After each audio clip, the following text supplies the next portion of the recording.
Needles? Man, please. I retired from those when I hung up my cleats.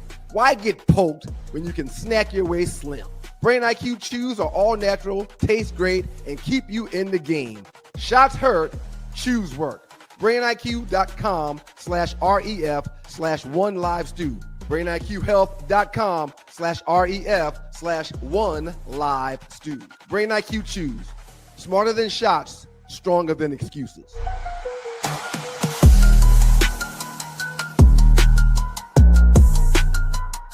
Have you ever been stranded on the side of the road, Ollie? Yes. It's not comfortable, is it? No. Dogs and poodles, if you find yourself in a jam on the side of the highway, give my folks at Bay 11 Towing a call, 404-770-6949. Again, that's 404-770-6949. Being stranded on the side of the road in Metro Atlanta is very stressful and dangerous.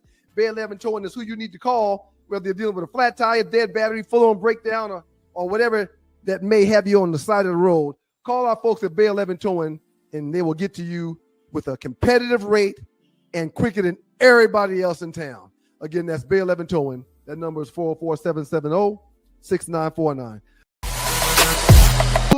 You're in the dog. Good morning, world. It's your boy, Live Stews, Doug Stewart, Ryan Stewart, to make up of those stews, and this is your The Sports Rap Network is in the building.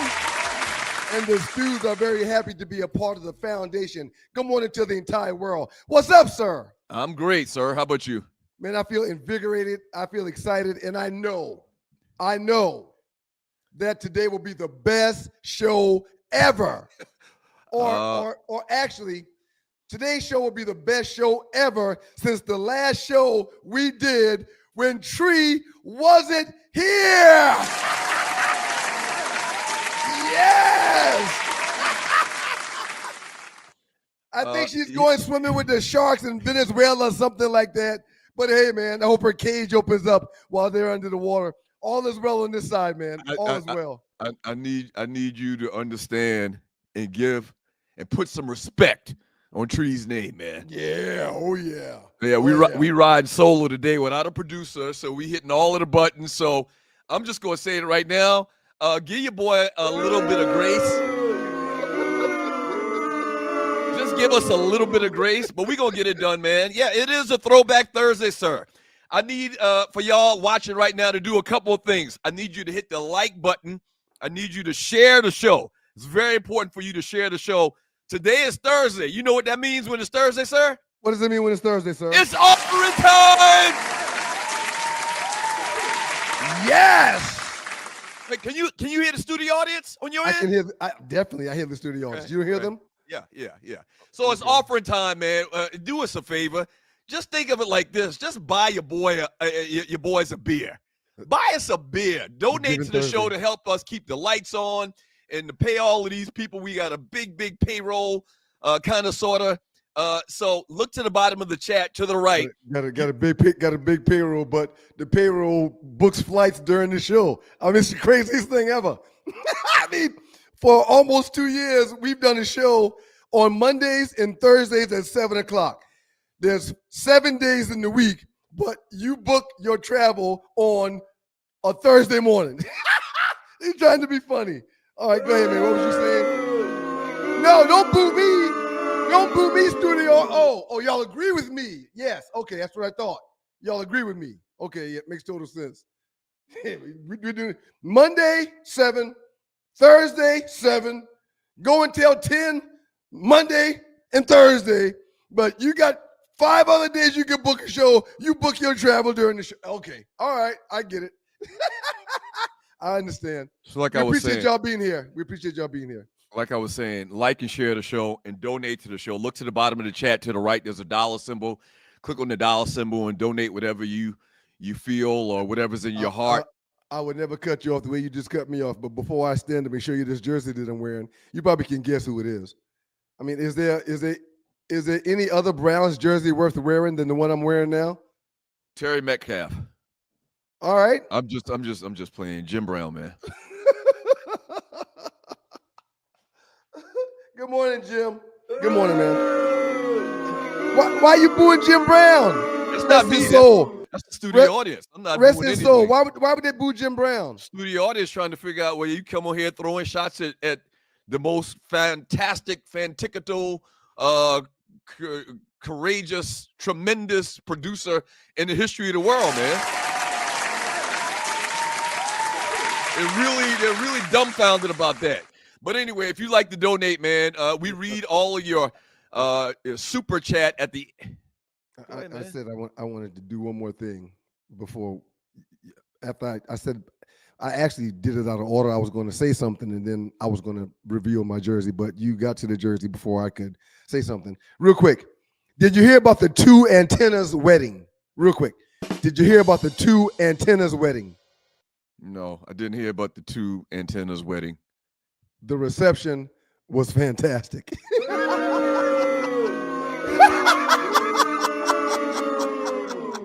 Man, two antennas? You get it? 2 antennas, not 1, 2 antennas. They got married, and the reception at the wedding was fantastic. You get that, right? Reception, antennas. What's going on, man? I mean, first of all, we got a little extra stress today because Tree is not here pushing all these buttons. And you telling jokes in the first 5 minutes of the show, man. Okay, all right, real quick. Have you been drinking? You took one of them gummies this morning, man. You're supposed to be handling the studio audience and all of them. You ain't doing none of that. You just went off script. The studio audience has been fine all morning, even though I'm supposed to be handling it. Real quick, where do you go to learn how to make desserts? This is the easy one. Yo, y'all hadn't even heard the punchline. Shut up. Where do you go to learn how to make desserts? I don't know, man. Sunday school. Duh. That's a great one. All right. Okay. Now that I got that off my chest, man, please carry on and do what you were going to do. Oh, all right. This is a Throwback Thursday. Thank you. Thank y'all. Shouts out to WGPR 107.5 in Detroit. If you're new to the show, we actually came up with that name, Throwback Thursday. So we're going to be talking to our boy Reggie Carson a little bit later in the 5th down. 5 biggest things in the NFL coming up this weekend. Don't forget, donate, share. If you got a business, you own like a brick and mortar in Atlanta, or if you have a web-based business in your super chat, give yourself a shout out. Give us the website, give us the address, what you do, whatever you want, and we're going to read it all at the end of today's show. So keep that in mind if you want to donate and get some money, some value worth in your post, in your super chat. We definitely accept that. It makes total sense for people that have websites. It makes total sense for people that have phone numbers that they want to give out for their business. Right. We can help you put the word. If you've got a slogan or you've got a saying, it makes total sense if you bless us to allow us to be a blessing to you. Absolutely. Hollywood coming up with the Hollywood Report Entertainment Top 5 results. Looking forward to that. Top 5 results. Several people hit me up saying that when they tried to vote for me, they clicked my little circle and hit send, and nothing would happen. Nothing new. Everybody's cheating you. Last 48, and also, once again, at the end of today's show, probably a little bit after 9 o'clock, we're going to start reading your chat messages. All of the super chat messages get read first, and then we read a bunch of others as well. So this is a Throwback Thursday. Thank you for joining your boys. Sir, have you been watching the World Series at all? I know it's late and you go to bed early, but have you been watching the World Series at all? Not really. Getting caught up like Cliff Notes in the morning on what happened. Not really. I know that Toronto won and they're 1 game away from winning the World Series. Toronto won last night to break the tie. It was 2-2 going into the last night's game, and now it's 3-2. They go back to Toronto. The Dodgers now have an official situation on their hands. But in Game 3 on Monday night, sir, Shohei Ohtani went crazy again. 4 for 4, 2 doubles, 2 home runs, 5 walks. Mm-hmm. He got intentionally walked 4 times. If you do that math, dude was on base Monday night 9 times. Unbelievable. Unbelievable. Yeah. Yeah. Now, since Monday night, he's had 2 no-shows where he hadn't done much. He pitched, if last night was Wednesday, he pitched Tuesday night and did okay. Vlad Guerrero took him deep. But the Dodgers are just laced with talent, but the talents aren't bringing the bat to the yard. And the Blue Jays, sir, they look like they're destined to win this World Series, which they hadn't been a back-to-back World Series winner in quite some time. So if the Dodgers were to get it done, it would be phenomenal. But it's been really, really good baseball, man. How do you decide what you're going to watch when there's a World Series on, when there's a football game on, and when there's 2 basketball games on? What do you do then? Well, I mean, football always comes first. I agree. It would be different if there were some teams in the World Series that I was interested in, like if the Braves were in it or if the Yankees were in it. Okay. I guess pretty much I was a Yankee fan growing up. Every black kid in America in the 70s was a Yankee fan because of Reggie Jackson. But that's it. I'm not really concerned or care that much about Toronto, being a Canadian team. Right. And the Dodgers, man. Vlad Guerrero is a huge story. After that win Monday night when Shohei showed his behind, Vlad Guerrero went into the locker room after the game, said he was the last one in the locker room. And people were sitting down, had their heads hung. Again, it's a 2-2 tied series. People were sitting down. They just lost. It was an 18-inning game, one of the longest games ever in World Series history. And Vlad said I walk in the locker room and I tell everybody, where's the music? What is wrong? It's 2-2. Turn the music on. It's okay. And they come back and win thanks to Vlad's bat. But yeah, man, Vlad Guerrero's son, Vlad Guerrero Jr., is balling just like his old man used to, man. It's incredible to watch, man. Didn't his old man, or maybe I'm thinking about somebody else, didn't his old man not wear gloves? Yes, he did not wear gloves. No, only chumps wear gloves, man. What do you mean only chumps wear gloves? Or am I thinking about somebody else? That no, was Vlad. Vlad Guerrero Jr.'s father did not wear gloves when he played baseball. I don't care if it's cold. I don't care if it was hot. He did not wear gloves. Hard ass hands. Said he wanted to feel the bat. Yeah, hard ass hands. I need to jump back for a second. Kids ready for Thanksgiving? Not Thanksgiving. For Halloween. Wifey was just upstairs talking to them about the limited costumes that are left and what we're going to be able to scrounge up for them. Wait a minute, man. Y'all been doing this many years now. You don't know that the best costumes go early in October? Yeah, you got to get the best costumes in the spring, man. Sir, there's so much going on that it's too much to even explain. And I don't want to explain because people are going to think I'm complaining, and I'm not complaining. I'm loving life. Being a dad is great. No, go ahead. What do you mean? What's going on? No, man. And you're watching the Two Live Stews experience. Thank you for joining your boys. In the course of a week, we've got 1, 2, 3, 4, 5. In the course of a week, we've got 7 soccer practices. We've got 4 basketball practices. We've got piano. We've got drums. We've got bass guitar. We've got cross country 4 days a week and on weekends. On weekends, we have travel soccer where stop for a second. Stop for a second. This ain't adding up. This math ain't adding up. Okay. And all right. Two Live Stews experience. All right. You said you got soccer practice, basketball practice, and you said cross country. Cross country. Yes. And I know Miles does none of those. Are you saying Mason is playing 3 sports right now? Mason is playing 3 sports right now. Soccer, basketball just started. He made the basketball team again this year. Basketball just started, and he's been running cross country. I believe the state cross country meet will be this weekend where cross country will end. But yeah, man. And that was just the week activities. I didn't get to the weekends yet. Back to this.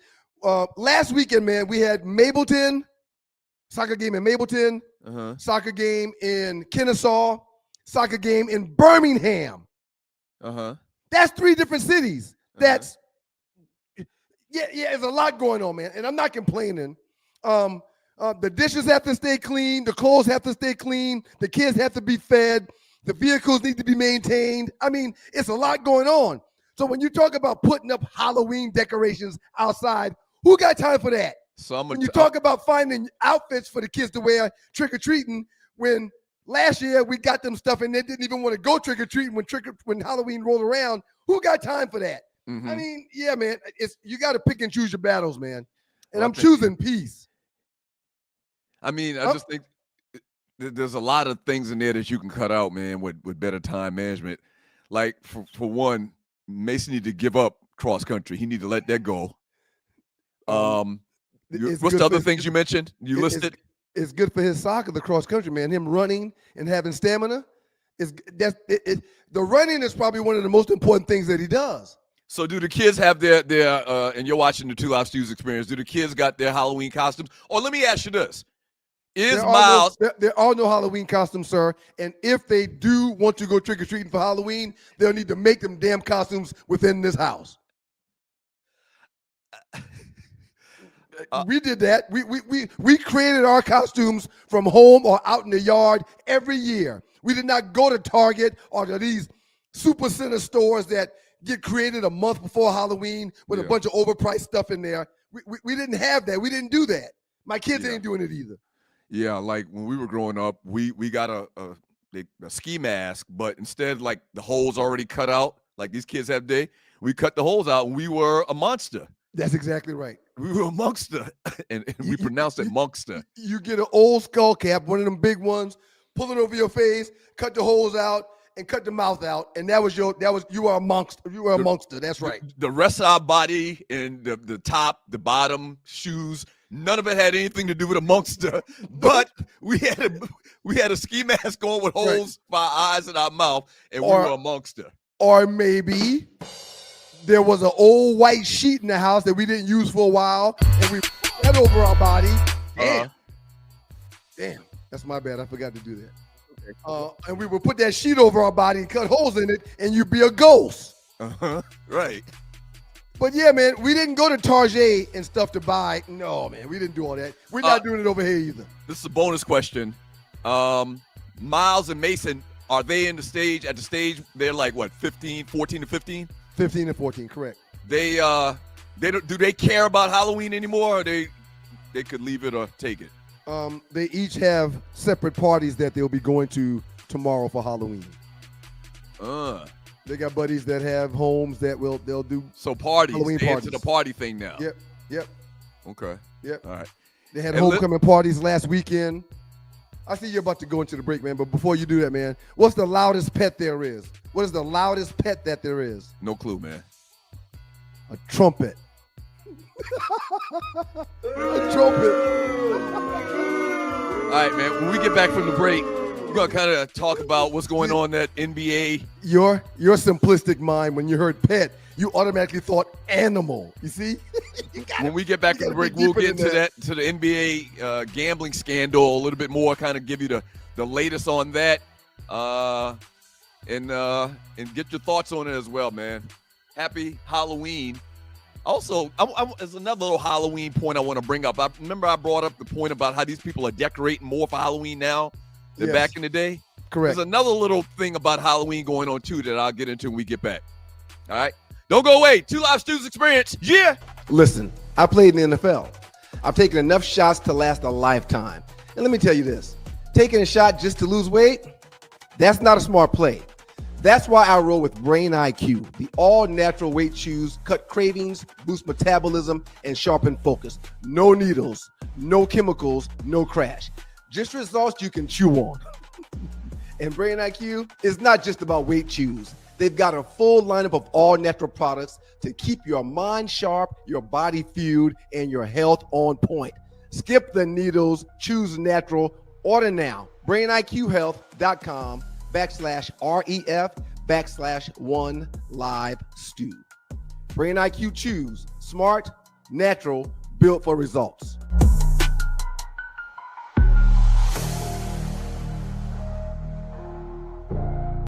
Hey, Hey, you know what it is. It's your girl, Arlen Michelle, your favorite cruise director for the Cruise with the Stews. Our first inaugural cruise, as you already know, is February 6th to the 9th, and you've decided to have your face in the place.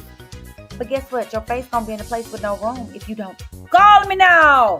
Call me 678-632-2005 or email me at sme.arleywood, ARLE @gmail.com. I need information for you. I can't get your stateroom if I don't know your birthday and your address and the person who's sitting in the room with you. Come on now, y'all. Call me now. Call me, cause I need to talk to you. Call me or email me. Either one works. I just need to talk. Come on. Can we talk for a minute? See y'all on the big water. But you might not be able to go if you don't call me. Okay? Hey, yo, Bird.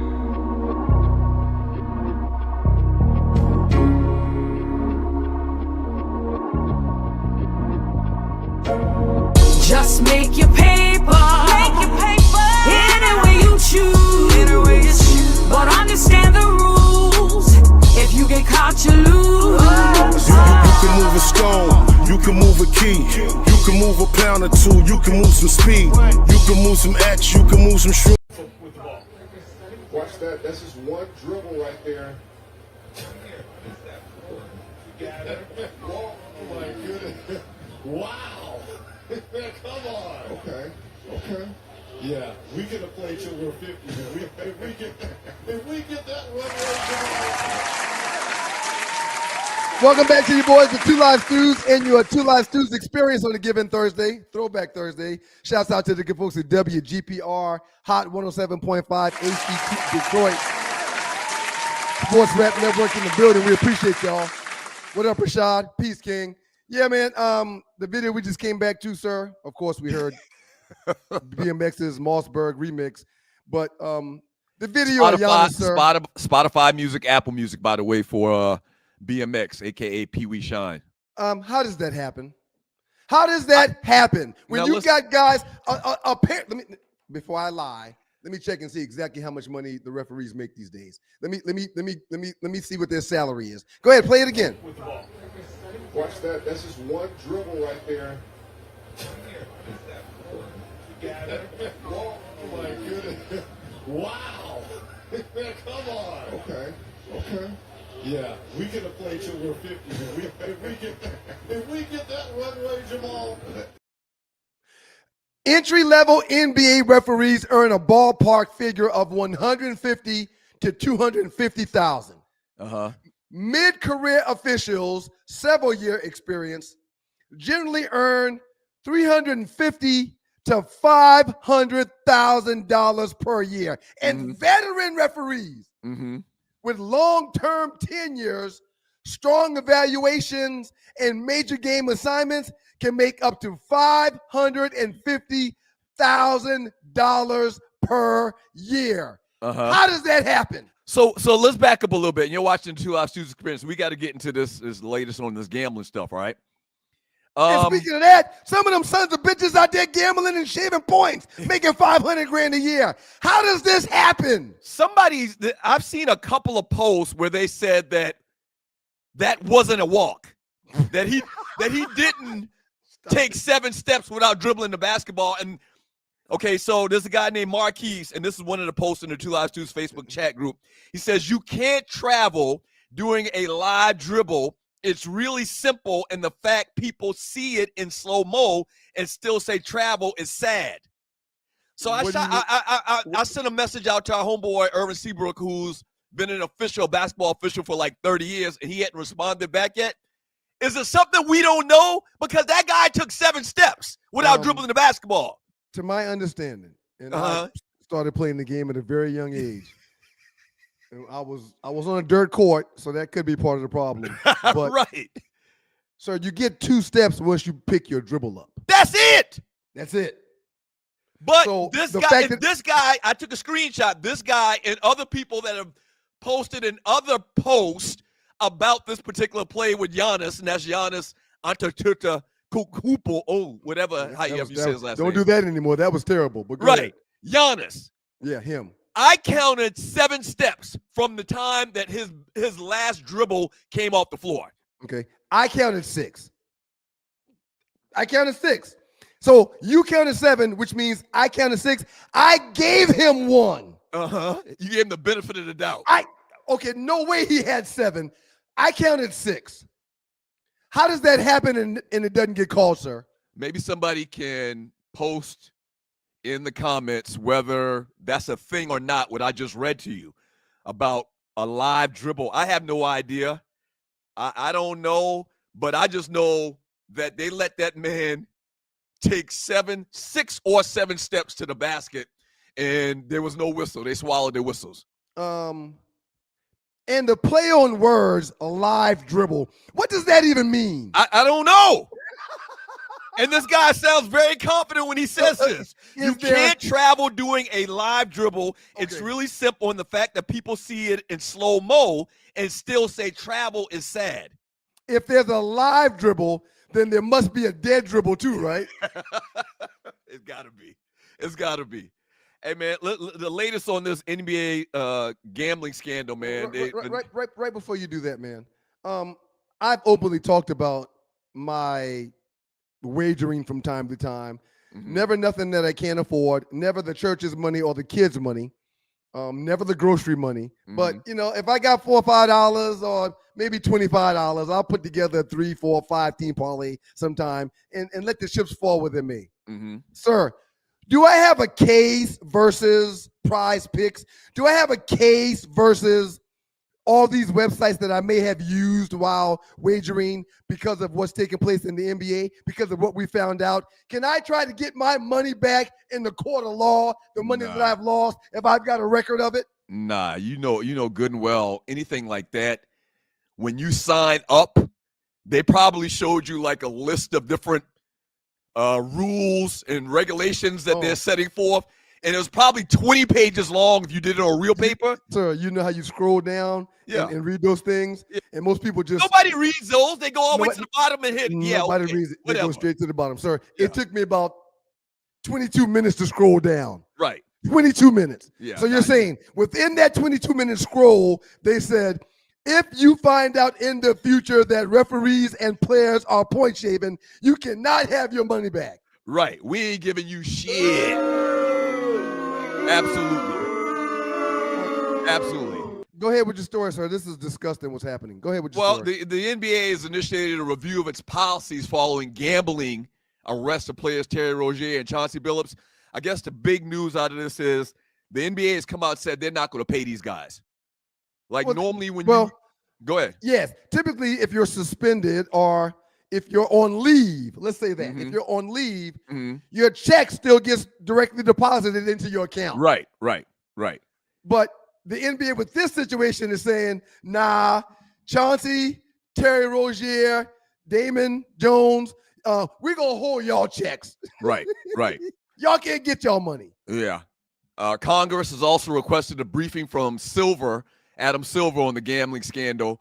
Draymond Green, a lot of other players have come out and lightweight kind of defended these guys, saying that that's the culture, that's the atmosphere. No. They're not defending the players that have been accused. They're defending Adam Silver and the league. Well, yeah, they're defending Adam Silver in the league, but I guess some comments that I've heard, in particular to Draymond Green, because everybody puts a microphone in front of his face. That's true. He basically was trying to insinuate, and it wasn't hard to figure out, that the climate of sports betting right now in sports is different than it was 25 years ago. 100. And that you're going to see a lot more of these types of situations happen because they're literally, the NBA is in bed with betting, man. Yes. They're in bed with betting when they have these betting shows, these betting analysts. They talk about betting on segments of different shows. Like, this is what you're going to get. ESPN has 2 to 3 different shows with handicappers and people that do wagering for a living. Yes. with multiple hosts. There's 3 or 4 different women they use. There's 2 or 3 different guys they use. Yes. And the people on their betting platforms are often on ESPN's First Take or often on FS1's. This is part of the fabric of America that we're living in now. You lay down with dogs, your ass gonna get fleas. It's as simple as that. It's as simple as that, man. Where do we go? Where do we go, sir? Sir, and we talked about it a little bit when we didn't have a show meeting It's this morning. almost like you can't put the genie back in the bottle, though. I want to apologize to the folks that were looking forward to the morning meeting this morning that we didn't do. Somebody on the platform wanted to do it, but in Tree's absence, and what a great day we're having in her absence. In Tree's absence, Doug didn't want to do it, and that's fine. Sir, these prop bets and the entire Prize Pick franchise, the entire Prize Pick company, the entire Prize Pick app, the entire app is just prop bets. Now, when we talk about prop bets, what we're talking about is so-and-so is going to get so many points by halftime. So-and-so is going to get above or minus 25 points. So-and-so is going to shoot at least 10 free throws. That's a prop bet. Okay, it's not actually a bet going against the number. You betting for so-and-so to beat so-and-so. You're betting and we're giving them -3. You're betting on an individual and their accomplishments or lack thereof. That's another big part of this story that really has come out over the last couple of days since this story has dropped, is that there's talk about the NBA. I don't know how compelling their gambling partners to stop with these prop bets. Think about it. It makes sense. When you're talking about a player getting so many points and not getting so many points, he can control that.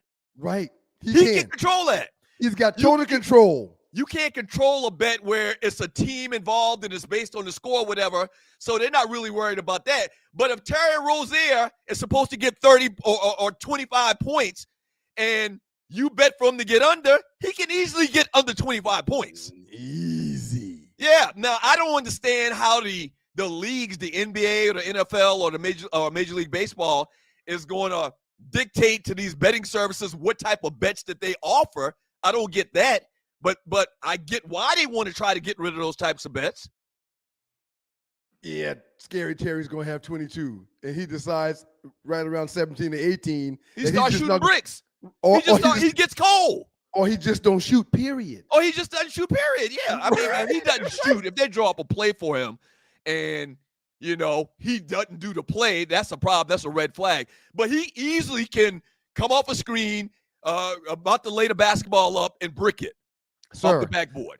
The video of Scary Terry a few years back, handing the ball over, turning the ball over, clinking the free throw off the back of the rim. If you look at the video now, knowing what we know because of the Fed's investigation, you'll be like, oh my gosh, look at Scary Terry. Right. He's a mess out there. He's cheating. Right, absolutely. I mean, there's no question he's cheating. Had I been watching those games live that they keep showing the clips from, I would have been like, oh. But you know what? This ninja's in their bag. No, but it's not really like that, though, because guys have bad nights all the time. No. There's a bad night and there's a turnover where you're running with the ball on a breakaway and you hand the ball to the person in the third row of the arena. Very hard to legislate, sir. Very hard to say, I lost the ball. I mishandled the ball and I had a turnover.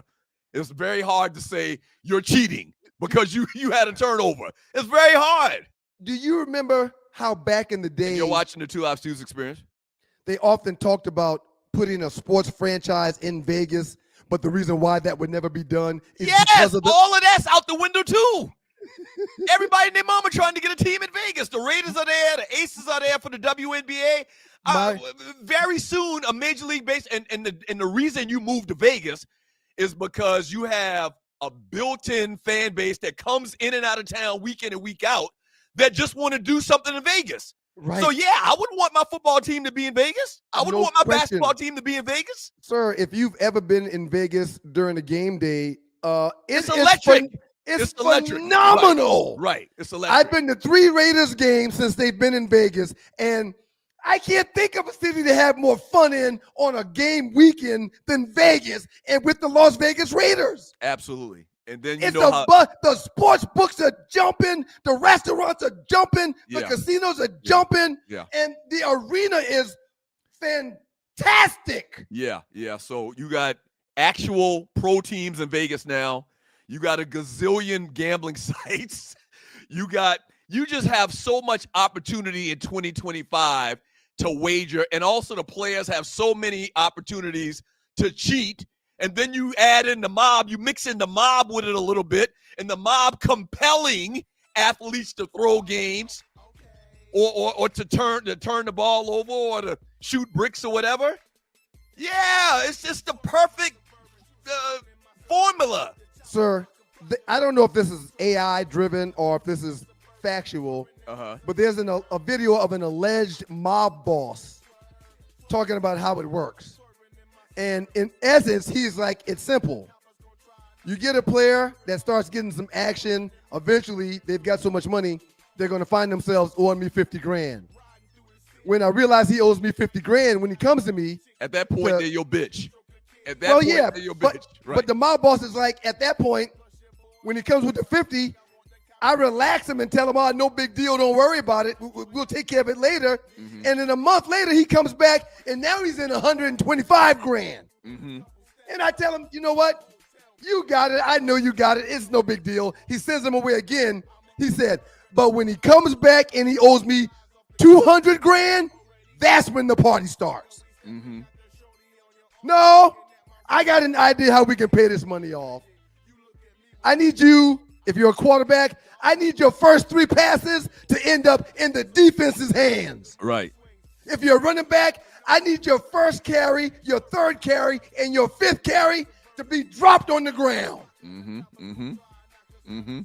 And if you do that, we'll figure out how to make your $250,000 debt disappear. Sound like Henry Hill from Goodfellas. Or Dude, Joe Pesci. Or Joe Pesci from Goodfellas. So I don't know how realistic this video was. Or how no, I mean, but I've seen those types of videos. It makes sense because a lot of those guys are in the quote. I've seen a lot of mob movie, the quote unquote. The wise guys. Witness protection programs. Right. And so they don't care. They don't care if they tell the secrets of the mob or whatever after the fact. They're hidden. Their life isn't in danger per se like it would have been if they were still in that game. I absolutely. I've seen plenty of videos like that, man. It is a Throwback Thursday with your boys, the Two Live Stews. It's also a Giving Thursday. Y'all make sure you find a way to show a little bit of love if you've got a little bit of love that you can show. Up next in the Doghouse with your boys, the Two Live Stews, man. We know what it is. You'll soon find out. But Reggie Carson, the Dover Dog, has a great 5th down for y'all today. I mean, a great 5th down for y'all today. Yeah, talking about the 5 biggest stories this weekend in the world of the NFL. Don't go away. Keep it locked. It's your boys, the Two Live Stews. Have you ever been stranded on the side of the road, Ollie? Yes. It's not comfortable, is it? No. Dogs and Poodles, if you find yourself in a jam on the side of the highway, give my folks at Bay 11 Towing a call, 404-770-6949. Again, that's 404-770-6949. Being stranded on the side of the road in Metro Atlanta is very stressful and dangerous.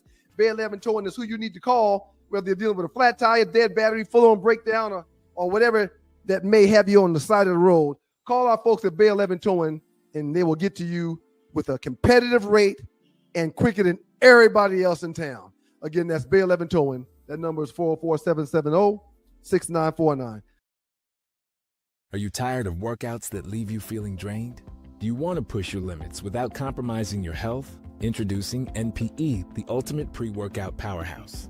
NPE is packed with natural plant-based ingredients that fuel your body and mind. We're talking about sustained energy, enhanced focus, and accelerated recovery. All this while giving your immune system a powerful boost. But NPE doesn't stop there. It also stimulates circulation, enhancing blood flow throughout your body. And it doesn't just improve your workout performance, it also boosts fertility and sexual drive in both men and women. Whether you're a seasoned athlete or just starting your fitness journey, NPE is here to help you reach new heights. Don't settle for sluggish workouts. Unleash your inner athlete with NPE. That's natural performance energy.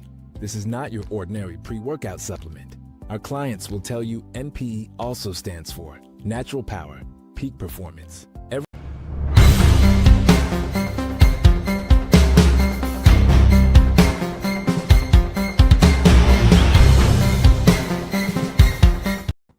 It's the Two Live Stews, Doug Stewart, Ryan Stewart, the makeup of those stews, and we're happy to be joined by the Dover Dogs in the building. What's going on, team? team? Good morning, bro. How you Good doing, morning, bro? good morning.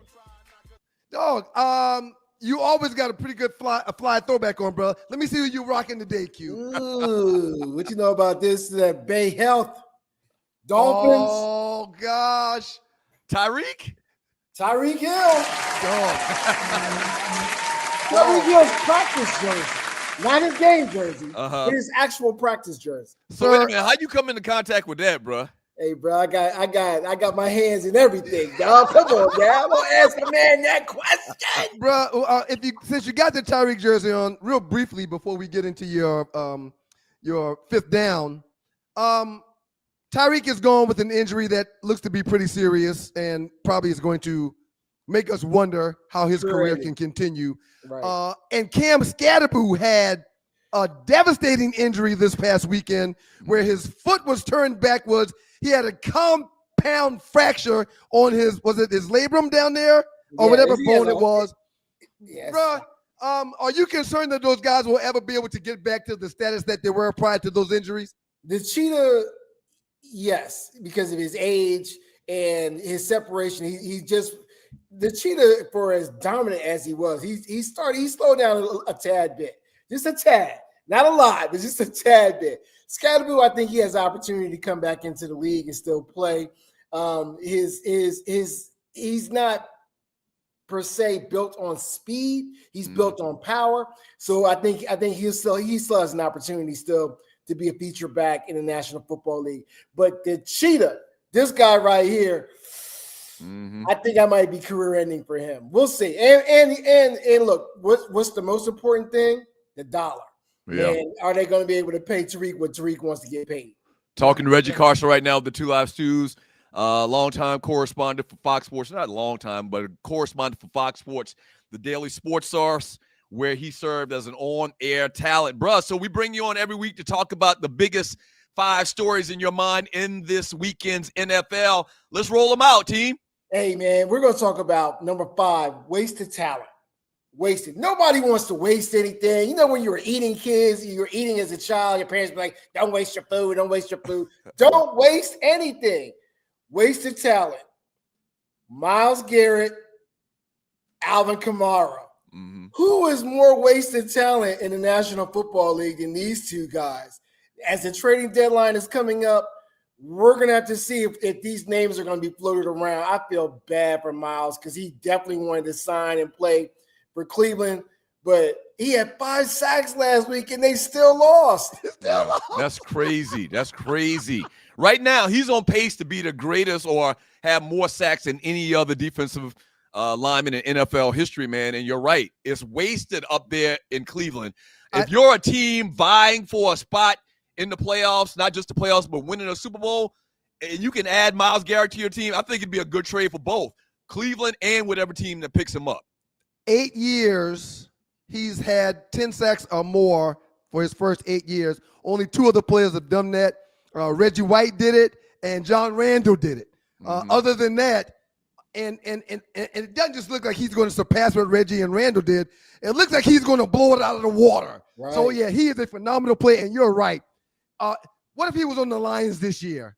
What if he was on Kansas City this year? I mean, phenomenal player when it comes to being a pass rusher in the National Football League. Everybody's going to want him, but do you have the draft capital? Do you have the assets to move for him? And the main thing is going to be he signed that monster, what was the $160 million contract? It's going to be difficult to get around that. You know, I was talking to this guy yesterday from Philly. He was like, what about Myles Garrett coming? I was like, man, come on now. Yeah. It's almost next to impossible just off the moves and the salary structure that's out there. What about your number 4 story, Doc?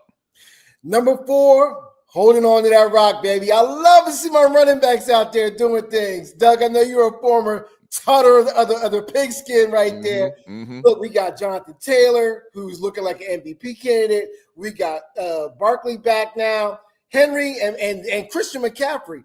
Look, we're at a point in time in the National Football League where you got these backs that are just surpassing what everybody's doing.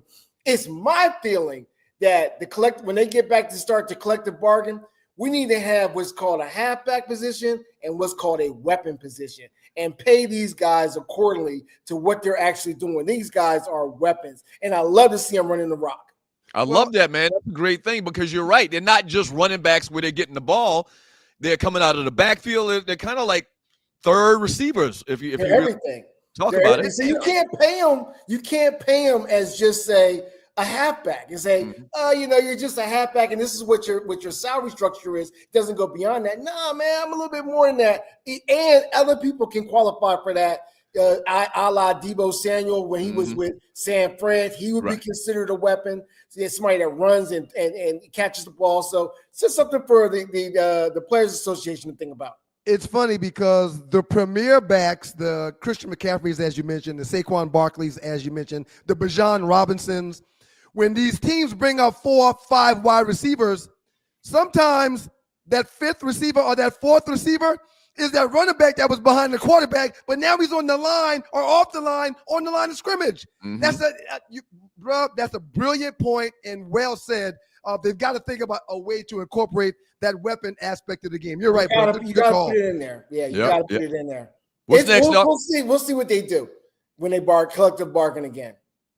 Gotcha. All right, what you got next up? Number 3, I talked about this guy last week. I'm going to talk about him again this week. I'm a football purist. When I watch the game, a lot of times, as stupid as it might sound, I'm watching the offensive and defensive lines to see what people are doing. I know normally the only person out there watching the offensive lineman is that person's mama. Right. Most people laid out there looking to see what the big uglies are doing. But Quinyon Nelson, please, folks, take a look and see what he's doing in Indianapolis. This guy is moving the defensive line at guard. And I haven't seen a guard play this way since Zach Martin played for the Cowboys. This guy is phenomenal at what he's doing. 0 sacks last year, 88.2 pro football focus this year. His grades are just out of the wall. And you're able to see what's happening in Indianapolis because Taylor is just running rampant over everybody. Because he's got a beast of a guard out there that's just moving everybody. It seems – go ahead, Doug. Well, I was going to say, it just seems like everything's coming together for the Colts. Like this might be their year. Jonathan Taylor playing at an all-pro level. Daniels comes over in the trade. Magically is doing phenomenal right now. And you're right. It just seems like everything is just coming together for the Colts. And they're going to be there, come playoff time. Jonathan Taylor's got holes to run through every single carry. And Daniel Jones has time in the pocket to pat the ball, to take his 3 steps, his 5, his 7, make decisions, scan the field, look at different progressions. Yeah, bro, you're exactly right. And as a former player, bro, games are won in the trenches. If you got an offensive line that can protect and push back, or a defensive line that can harass or put pressure on, you are on the verge of winning. No question about it. The fans go crazy. They always want to see the sexy pick at receiver, halfback, or DN coming, or when it's time for the draft. Right. Look, draft you some offensive linemen, and you have a legitimate chance. This guy has Daniel Jones looking like an MVP. No question about it, bro. Absolutely. All right. So number 2, guys. Number 2. Look, I know the 83 draft was a long time ago, and you had phenomenal quarterbacks. The 2024 draft might be the draft of quarterbacks. We had Caleb went 1, Jaden went 2, Drake May, who I'm going to talk about. Then you got Penix, McCarthy, Bo Nix, and Spencer Rattler went back in the draft. You have 7 starters right now coming from that 2024. Drake May is looking like he might be the actual God-given truth coming out of that draft. That boy. Right now, it's That between boy is him and Dak. looking nice. Yeah. And He's they're looking winning. nice. And I hate to cut you off, bro. They're winning. So I said, I just said that I think that it's between him and Dak right now, who's playing the MVP caliber football. But the Patriots got a much better record, and Dallas is Dallas. So it's going to be interesting. As of right now, it's a two-man race. Bro, I agree with you when it comes to that draft, and Drake may probably be in the leader, but I don't think we should sleep on Bo Nix either. I agree. I think Drake is playing better, but bro, Bo Nix is also a player that's got his team in a great position right now that doesn't make many mistakes. And Bo plays in the Mile High City where the altitude is crazy. Brian, did you ever play in Denver? I never played in Denver, but I used to live out there, bro. Funny story. I signed with Eugene Parker coming out of college. And after signing with him, the very next day, he called me and was like, hey, man, there's a ticket for you at the airport. I said, ticket at the airport? Where am I going? He said, you're coming to Denver. What do you mean I'm coming to Denver? You're going to train for the combine in Denver for the next month and a half, 2 months. I got a house for you, got a car for you. When you go back to Atlanta, you'll be running like the wind. And, bro, he was right. I was up there for about 6 weeks, bro. And when I came back, I didn't take a knee for like 2 years. I had energy for days, bro. So that altitude truly makes a difference out there. It's a home field advantage for Denver going out there, man. Look, there's a reason why they're consistently at the top. They might not be in the playoffs, but they're consistently at the top. Yeah. And usually it's because of the altitude.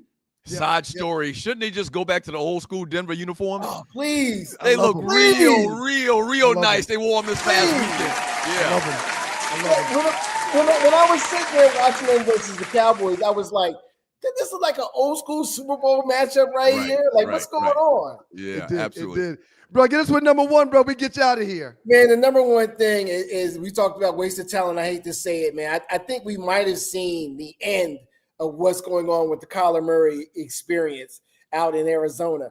I don't want to say the young man is light in the ass, but he's light in I the ass. think that might be with the situation that happened because he had all the talent in the world and he's won some big games for them. So I'm not going to take that away from him. But I don't know if Kyler is the starting quarterback and the be all the end all that they really need in Arizona. You know what I kind of gather from that, man? I see him make a bunch of big plays, but then I see plays in crucial situations where his height does come into play, and he throws an interception, or he gets ran down, or he makes a bad play, and it's attributed. A lot of it's just attributed to the fact that he's 5'9", looking over 6'5" guys. Mighty Mouse out against there. him, yeah. Mighty Mouse out there ain't gonna make it happen. Yeah. Joe Hamilton and I do a show weekly. We hadn't done it the last couple of weeks, scheduling differences, but we often debate off air how good he would have been had he been given a chance to be a player.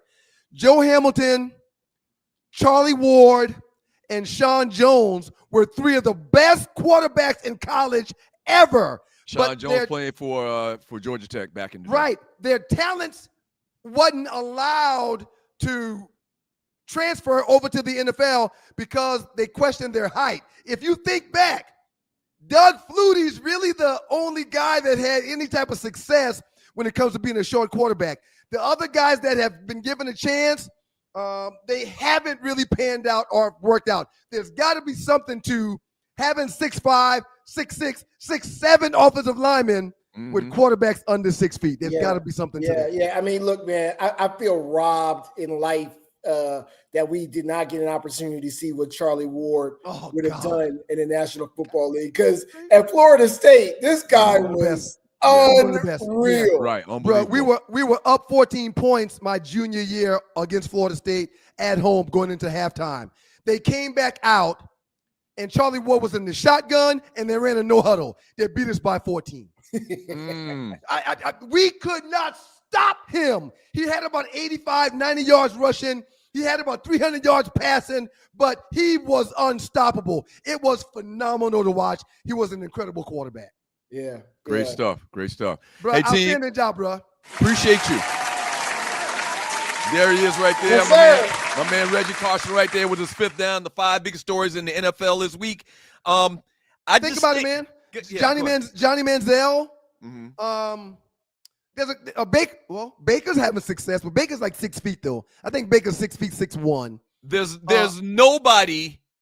And I've been watching football for intelligently where I could decipher what's going on in the field. I've been watching football for 47 years. Let's just give it that number. I'll be 56 in a week, in a couple of days. Okay, so you were 5 or 6 years old. There's one quarterback at 5'10" or under that I could think about that had success. And even you mentioned him, Doug Flutie. Even he played in Canada for a minute. Yeah. Then he came back to the NFL. It just is what it is. You're a commodity is 6'5", 6'7", 6'8" offensive lineman. Rest in peace to Orlando Brown, Big Zeus from South Carolina State. Zeus was like 6'9". Right. Like that's just not going to work when you got a 5'9", and he's phenomenal. Yeah. He's phenomenal. It's just like I said, it's just in crucial situations he has a bad play. And a lot of the reasons he has bad plays is all attributed to his height, man. I love watching the kid. The kid is a fantastic, fun player to watch. But long term, it's just going to be tough for him, man. Joe and I were talking on yesterday, and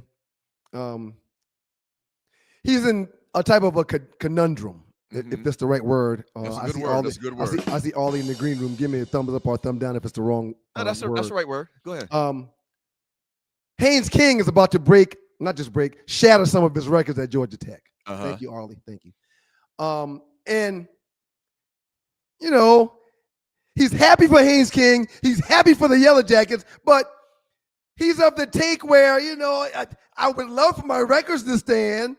Sir, I get into the debate with him about who was better at the quarterback position in the ACC. Charlie, him, or Sean Jones, and all three of them were phenomenal players. So wait a minute, and I wanted to ask you a question about that. You said Sean Jones. Sean Jones wasn't short from what I remember. He's probably like 6'2". Go ahead. No, he wasn't. No, he was right around 6 foot. Right around 6 foot. Wow. Okay. Yeah, right around 6 foot 6'1". But again, his size was why he wasn't afforded the opportunity after winning the national championship of playing on Sundays. They thought he was too small. Yeah. But yeah, I mean, his pocket presence was amazing. His ability to move the pocket was amazing. He threw laser balls 40, 50 yards down the field. Phenomenal player, but he wasn't afforded the opportunity to show what he could do on the next level. Them guys truly were ahead of their time, man. No question. They may not have been successful like we talked about Kyler Murray, but if Joe Hamilton, Charlie Ward, and the way they played the game and the schemes that they ran, Sean Ford or Sean Jones from Georgia Tech back in the day, if those guys played today, they would have easily been first rounders because they're very equivalent to Kyler Murray's game. And think about this. Charlie Ward, the other quarterback that we've been talking about along these lines, ended up having a 13, 15-year career in the NBA.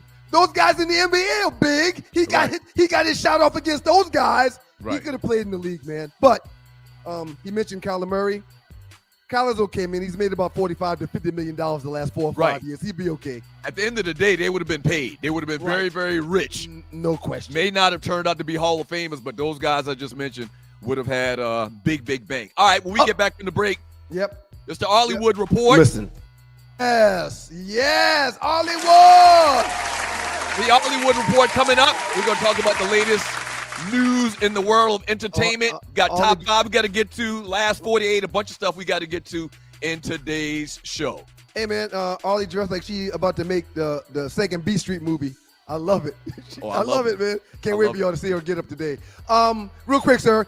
How did the cops get the hamburger to confess? I don't know, man. They grilled him.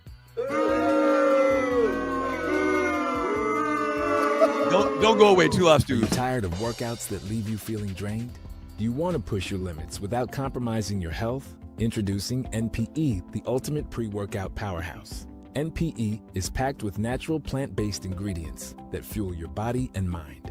We're talking about sustained energy, enhanced focus, and accelerated recovery. All this while giving your immune system a powerful boost. But NPE doesn't stop there. It also stimulates circulation, enhancing blood flow throughout your body. And it doesn't just improve your workout performance, it also boosts fertility and sexual drive in both men and women. Whether you're a seasoned athlete or just starting your fitness journey, NPE is here to help you reach new heights. Don't settle for sluggish workouts. Unleash your inner athlete with NPE. That's natural performance energy. This is not your ordinary pre-workout supplement. Our clients will tell you NPE also stands for natural power, peak performance, every workout. Hello there, it's your favorite cruise director, Arlie Michelle, and you want to be on the inaugural Cruise with the Stews, February 6th through 9th. What's up, Stew Nation? We want to see you out on the big water for the big game, and we cannot wait! Have you signed up to go with us on the cruise yet? If you haven't, there is still time. We want to see everybody's face in the place. We're going to be celebrating from Miami to Nassau, Bahamas, and back. You want to be in the place. Can't wait to see ya. Yay! We're so excited. We're going to cruise together. Cruising with you, cruising with you, cruising with you. Come on, y'all. Ah!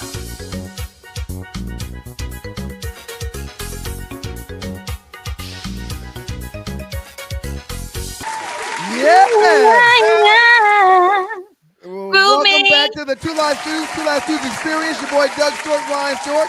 The Two Live Stews, we're happy to be joined by Arlie Wood in the building. What up, though, Arlie? Word to my mother. Word up, suckers. Good morning, Arlie. I don't talk to no sucker MCs in the morning. Wait a minute, Arlie, you dressed as a B girl. You dressed as a B girl. My Adidas. I am Run DMC it. Well, Arlie, Look at your boy over here sporting his waves. I love it, Ryan. I love it. I didn't get to discuss your waves last week. I love them. Arlie, my cornrows are growing, and I'm about to take them out. I think I'm gonna come in with the blowout next week, but we'll see. Arlie, where's the outfit come from this morning? You look great, by the way. Because y'all were in there. First, I was going to be a princess. See, this was what the rule was in my house. Not my mama's house. My house when my son was younger. I wanted to use their creativity. We were not going to go in there and buy them expensive costumes that was made out of, whatever they were made out of. Right. We had to be creative. What do you want to be? Let's think of something in our house and put it together. One year he was like Run DMC. We found a pretend looking boombox thing, and he had the Kango hat, the other kind. And then one year he was like, a friend did a serial killer. She put like a little plate cereal box, put little cereal things all of her kids. They had like a little knife. He was a serial killer. And so you had to be creative. You had to think of things. Right. Ryan, your head should be itching. When your hair grow like that, has it been itching? Yeah, I've been scratching it all, but that's why I rub it down like this instead of scratching, because I don't want to mess my cornrows up. Have you been oiling it real good? I put oil in. Yeah, you see a little shine in there. I put a little oil in it too. Yeah, he's actually got a combination of waves and cornrows. Now that I think about it, yes, a lot. Cornrows. When it comes back, you really can't control what it comes back as. You just have, And Doug, for someone that doesn't have hair like you, it's easy for you to talk. Shut your mouth. Although he cannot see Ryan the cornrows, my only concern, I sent him a message like, when you go to the barber, see if they can cut it back some. You know how they cut your line back? You need to get yours right on your eyebrows. They need to come back some. So have your barber cut it back when you go. Right, exactly. Nah, I'm cool. I'm cool with it the way that it is. Ollie, before you get into your report, can I ask you a question? You can. Also, we gotta get an update on the cruise. Okay. Why did the mathematician get so fat? Oh Lord. He added and multiplied. Why did the mathematician get so fat? Because he kept adding and multiplying. He had too much pie. All right, Ollie, let's get to your report. But first, tell us about the cruise with the Stews. Right. I want to say this report. He's just so happy Tree not here. He just off the chain. Right. Ollie, he's been telling jokes since the first segment. It has been the best show we've ever had in almost the last 2 years. And you see, that's not true.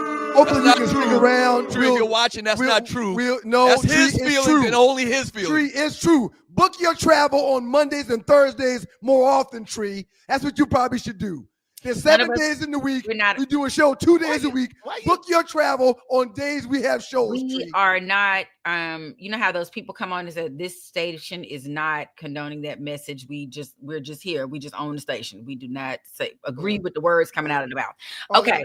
Go ahead. The Talk about cruise, your cruise. y'all, listen. For those who don't know us, we are the two live. Well, they are the two live stews. I just work here, but they we're doing a fantastic inaugural cruise with the Stews. First time ever us going out for the Super Bowl. We have to say big game because the Super Bowl don't need to come for us. We don't need to be talking about February. We will be leaving on February 6th, which is a Friday, cruising from Miami to the beautiful Bahamas. Lord, please let the Bahamas still be there because you know. Oh Lord, pray and let's say this: prayers for Jamaica, Cuba, all the people in the wake of Hurricane Melissa. She did not come to play. God, it's always a woman just taking stuff down. But and we'll be leaving on the 6th, returning on the 9th. We are going to party so hard and have so much fun. We're going to pretend like it's going to be a homecoming, reunion, all that stuff wrapped up into one. You know how we do it. So join us. Reach out to me at SM is in Mary, E is in everybody, Arlie Wood, the thing you get in the morning, at gmail.com. Arlie, you reference that wood thing in the morning a lot. Because you say Arlie World, people be trying to email me at Arlie. You say Arlie Live, Arlie Nation. I need Arlie. You forced her to do that. She has no choice but to do that. And you know what? That's a good reminder. I can remember it now whenever wood. Yeah. You get in the morning because it's a place. Right. Well, that's not important. Okay. Anyway, so check us out. We'd love to have you join us. Of course, monies for everybody else out there. Our last payments, you've received emails from me in September. I'm going to send you another one in this few days and remind you, November, we got to pay them people their money. Let's go. Let's get it. Cruise with the Stews, the inaugural Cruise with the Stews Super Bowl party on the big water. Yes. And I want to say happy Halloween. First, I want to say happy Halloween, everybody. Y'all be safe out there tomorrow at your, Halloween fests and such. I was going to be a princess. I had a crown this morning, but then I heard y'all talking about something else. And I was like, let me just go be my Run DMC. That's one to tell Ryan, tell your kids to let's be creative. Are you going? You got a Halloween party you're going to? You got a Halloween? You got one for me to go to? Yeah, DMM has a Halloween party. We should have been promoting Y'all it. sure do. Yeah. One of the brothers is married to one of my very good friends. She was talking about he's on the committee, and they went to check out do the walkthrough the other day. All right, so do this. If you're the bros from DMM, Delta Mu Mu, shoot me a text with the flyer, and if I can get it up quick enough, I will. I should have been promoting it for the last couple of weeks, but it's already going to be big. It's a ton of tickets sold. It's going to be phenomenal. I need to have a costume for that, right? Yeah. I'm coming something slinky, like nude girl. I don't know. But anyway, it is birthday time, guys. It's somebody's birthday out there. Happy birthday to all the students. Cousin Poodle. If you're celebrating a birthday this week or during the course of the weekend, we wish you a happy birthday. Happy birthday to you. Happy birthday to you. Happy birthday to you. Happy birthday. You're welcome. You're welcome. It's a birthday. It's a birthday to everyone. And first off, to one of the original members of the Temptations and still on tour. Still on tour. I'm not joking. Otis Williams is 84. Happy birthday. That cat is still touring. Still touring. Still out there getting y'all.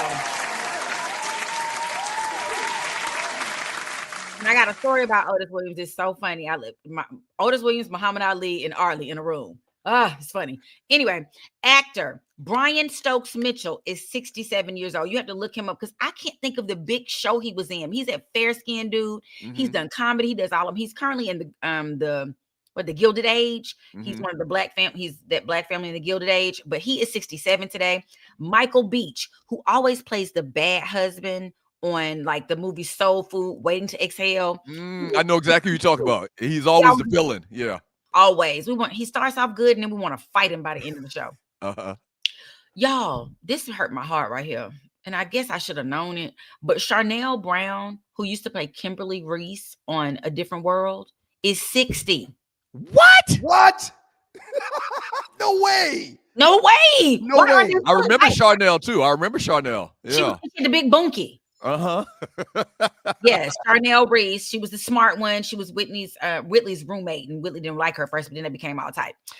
Actress, beautiful, beautiful actress. Nia Long is 55 today. Billy Brown. Ollie, have you ever heard my Nia Long story? I don't think I have. You want to tell it now? It'll be quick. Please. A buddy of mine. Is that what Nia said? Nah, nothing quick about the action over here. Oh, look, tree is here. Well, I'm so glad she's gone. No, A buddy of mine lived down the street from me, and we would get together often to have a drink or smoke a cigar out by his pool. He calls me one day, like, "What you doing, man?" I said, "I'm chilling, man. What you need me to bring over?" He said, "Man, bring a 6-pack of Heineken, man. I got the cigars." I said, "Okay, cool. I'll be there in about 30, 45 minutes." I get there, and the door is usually unlocked. Mm-hmm. I hit the knob, and the door was locked, so I rang the bell. And about 35, 45 seconds later, I see this small figure coming down the steps to the door. And I'm like, damn, my buddy's a whole lot bigger than that. Who the hell is this coming to the door? The door opens up, and Nia Long goes, "Hey, Stu." I said, "Oh, my God." I literally fanned out and forgot where I was, forgot why I was there, and just, "Girl, hey, how you doing? I'm a big fan. Your work is great. Saw you in this, saw you in that." And my boy comes up, would you come inside, man? But coolest chick you ever meet, man. She's mad cool. Shouts out to the great Nia Long. Why she call you student if you didn't know her? Well, because he told her that I was coming, and he told her to come greet me at the door. Oh, okay. And that was like the shock, because he did it on purpose, flexing. He was flexing for sure. But I mean, I would flex if Nia Long was coming to my door. I mean, yeah, he tended to have some bad bees. Really exquisite company over whenever you would stop by. Hey, Arlie, give us 1 second. One quick look at the world of technology we got. Look at that. That's the Delta Mu Mu Halloween party going on this weekend. Creepy Hollow. Appreciate you. 31st. Appreciate you, Nova. Appreciate you, dog. Yeah, the Foundry at Puritan Mill. You ever been over there, Arlie? I have been to the Foundry at Puritan Mill before. It's a big spot. It's huge. It's a huge spot. Real nice spot. So the brothers of Delta Mu Mu going to be doing it big out there. The Cigar Courtyard is going down. CreepyHollow.com. www.creepyhollow.com to go get more information. So if you're an adult, you're trying to find somewhere where it's going to be a bunch of grown folks and sexy people and all that, come hang out with the brothers of Delta Mu Mu. PMM is what we call it. Creepy is spelled with a Q, everybody, not a C. Yeah, exactly. I'm sure I've got soccer duties this weekend, man. But if I can pull it off, I might pull up on y'all on Friday night. I might pull up on y'all tomorrow. We'll see. He ain't pulling up. We'll see. I would love to be there, but it's probably gonna be. People love the bros, and these women they come. I can't show up in my birthday suit to try to be. Well, pretty much women to an adult Halloween party usually is something sexy. Like they take that opportunity to wear little clothes. They'll put on a cat suit. They'll put on a police officer outfit. They'll put on the nurse outfit. Everything gonna be sexy. Everything gonna be sexy with Halloween costumes for women. Right.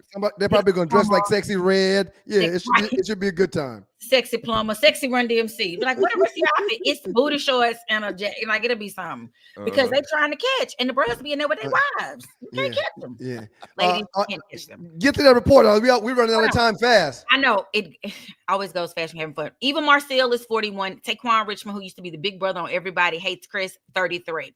So I want to talk to y'all. We going back to either we beefing or we going to court. This is what's happening in the rap world. Cameron is now suing J. Cole over their song Ready 24. And he is suing him for $500,000. Did the song, I'm trying to figure out how they even got to that number. Nobody knows. But according to court documents reviewed by Complex, TMZ, all these places, Cameron claims he contributed lyrics and a verse to the track. I listened to it last night. He is on the track. To me, he could have stayed off it. It's not like it. J. Cole and Cameron, it wasn't necessary, but nonetheless, he did. For the promise of J. Cole either coming on It Is What It Is podcast or doing a song, a collaboration with him. Neither of those two things have happened since 2022. Cameron was like, okay, since you can't come do that favor that you said in exchange for the favor I did on your track, run me my money. J. Cole's camp has not answered yet. We don't know what this is going to turn into. But you can't go back now. You know how these street dudes are. You can't go back. I'm sorry I missed the beginning. Cameron wrote a song. He wrote lyrics for J. Cole? He did. He did lyrics. He put a verse on J. Cole's song. Oh, he did a verse himself. He did a verse himself. So it's J. Cole raps first in the song. And I can't remember there's a song they're using in the back. I can't think of it. It's an old school song that they sped up in there. But J. Cole raps, and then Cameron comes, what? And they said, I'll do that for you, bro, if you come on my show and or give me lyrics on a future project. Like you come on J. Cole, come on my project. J. Cole hasn't done it. He's always too busy to come on the show. They tried to keep in constant communication. J. Cole hasn't held up his end of the bargain. So Cameron said, okay, since you can't give me that song, give me what you said based on what I gave you, then run me my $500,000. Everybody's like, 500,000? How we get there? Why is it even a number? Right. So stay tuned for that. And I want y'all to check out this new rapper called D1. He seems to be connected to Juvie and the Cash Money world. He is a conscious rapper. Gangster stands for growing and nurturing gifts, serving the Almighty. He and this crazy man in the middle, Jim Jones, had some beef, and all he was saying was that rappers are feeding us bad stuff. Jim Jones cussed him out, but they ran into each other at the verses. Jim Jones, dapped him up, and things are better. So I'm glad to see. He was like, we got to stop this beef. He said we got to celebrate the come together as much as we celebrate the beef. So and we're going to talk. I think we're going to get into that a little bit later. You're going to be able to hang around for Last 48 and. We're gonna need Ollie to read the chat because Tree does it typically, and she's not the best reader. Ollie's a much better reader, so I'm looking forward to Ollie coming on to read the chat. I am not a better reader. You are a better reader. I read a lot in law school, so I read well. But she has the sexy voice that everyone likes. I'm a B-girl. Y'all about to get the B-girl read. What's wrong with you, man? Porn star sounding voice. I'm cool on that. But yeah, looking forward to you reading the chat afterwards, Ollie. People like porn. Outstanding job, Ollie. You did good, Ollie. We appreciate you, Hollywood. See y'all in the chat. Check out D1. Y'all check him out. D1. And he's from the NOLA, baby. He's from that NOLA. East side. Check him out. Thank you, Ollie. Stay tuned. We'll be back with you in a second, okay? Just hang around. Appreciate you, Ollie. It's your boys, the Two Live Stews. Doug Stern, Ron Stern, the makeup of those stews. Shouts out to the good folks in Detroit. Man, WGPR Hot 107.5 FM HD2 Detroit. Sports Rap Network in the building. Are you on some kind of meds and you didn't take them this morning, man? I don't take any meds. I'm drinking coffee though. I got some coffee. Hey, don't go away. Two Live Stews experience. Did you tell them what we will do up next? Well, we got top 5. Okay. We got top 5, and there's a couple of stories. We want to talk about Manny Pacquiao and Floyd Mayweather Jr.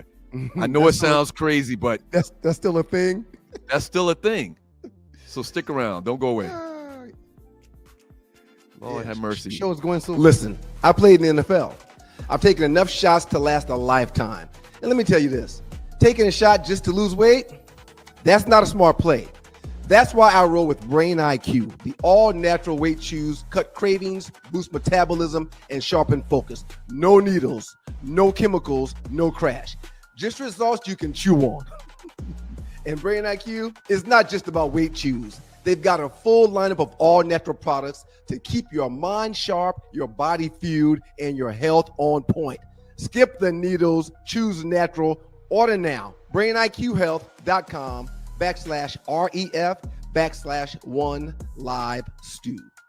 Brain IQ Chews. Smart, natural, built for results.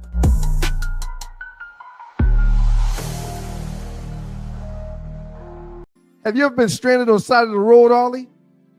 Yes. It's not comfortable, is it? No. Dogs and poodles, if you find yourself in a jam on the side of the highway, give my folks at Bay 11 Towing a call, 404-770-6949. Again, that's 404-770-6949. Being stranded on the side of the road in Metro Atlanta is very stressful and dangerous. Bay 11 Towing is who you need to call, whether you're dealing with a flat tire, dead battery, full-on breakdown, or whatever that may have you on the side of the road. call our folks at Bay 11 Towing, and they will get to you with a competitive rate and quicker than everybody else in town. Again, that's Bay 11 Towing. That number is 404-770-6949.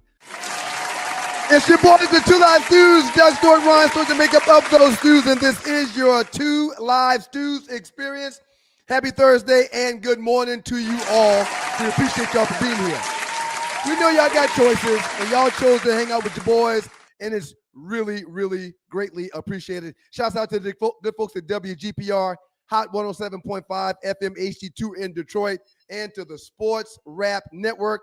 The Stews are very proud, elated even, to be a part of the foundation. What up, Rashad? Peace, King. Yeah. Good morning, world. Top 5, and you're watching the Two Live Stews experience. You can donate to the show, help us pay a couple of bills. We would greatly appreciate it once again. I don't want to harp on this, man, but I had several people contact me and said that they tried to vote for me, and when they clicked my button, that it would not go through. Yep, because everybody's trying to cheat you. Right, because everybody's trying to cheat you. Well, I'm prepared to bring on someone that tried to vote for me, and the vote was denied. Bring them on. Where they at? Bring them on. You sure? Yeah, bring them on. Hey, Ollie, how you doing? Hey, y'all. It was me. I knew he was going to kill this thing. Ollie. I get booed, Doug. You better stop pushing that button.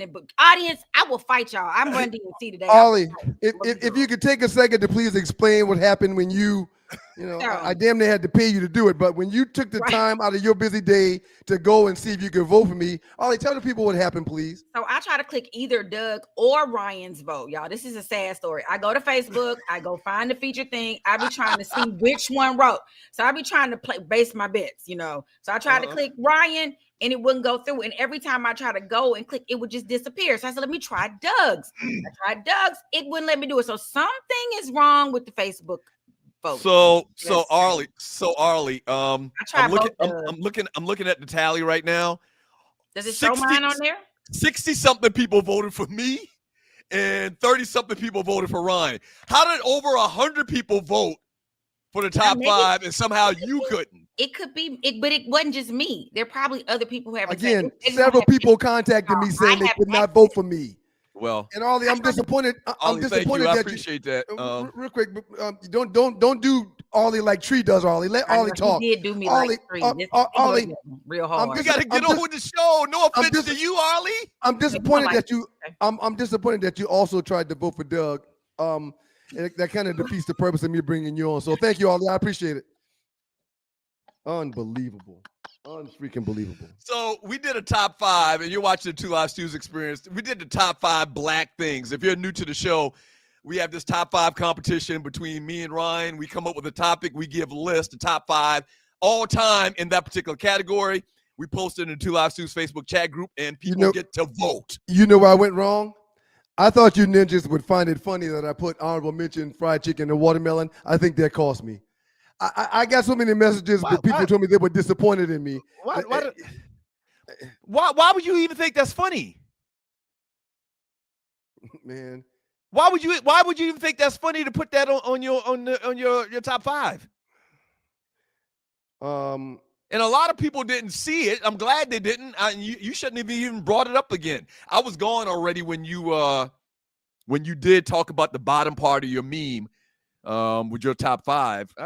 I don't know, man. I don't know why you do a lot of things that you do and say. I just don't. You ninjas know y'all like chicken and watermelon, man. I do too. So white people don't like chicken and watermelon? Not like we do. Why would you even ask me something like that? Congratulations on the win, man. Congratulations. You're only like 10 away from winning. Congratulations. Congratulations on the list that Tree put together for you, and congratulations on this graphic that Tree did for you. Congratulations, man. I just think that you got something going on mentally, man, for you to say the shit you be saying, man. If there was an award given to the winner, or if there was a belt given to the top 5 winner, if you find a way to get to 25 first, the belt should have Tree's name on it. Because you ain't doing this stuff, man. You stand around here and fight fight me on your love for Caitlin Clark, and then you say some shit like about some watermelon and chicken? What's going on? You look like you got grease on your lip from last night from chicken that you had last night. That's just facts. Congratulations on your win, man. All right, so here's the tally: 24-21. I have life. I still have an opportunity. I might even give you the next two just to give it to you, to make it close. I might even give you the next two. Good.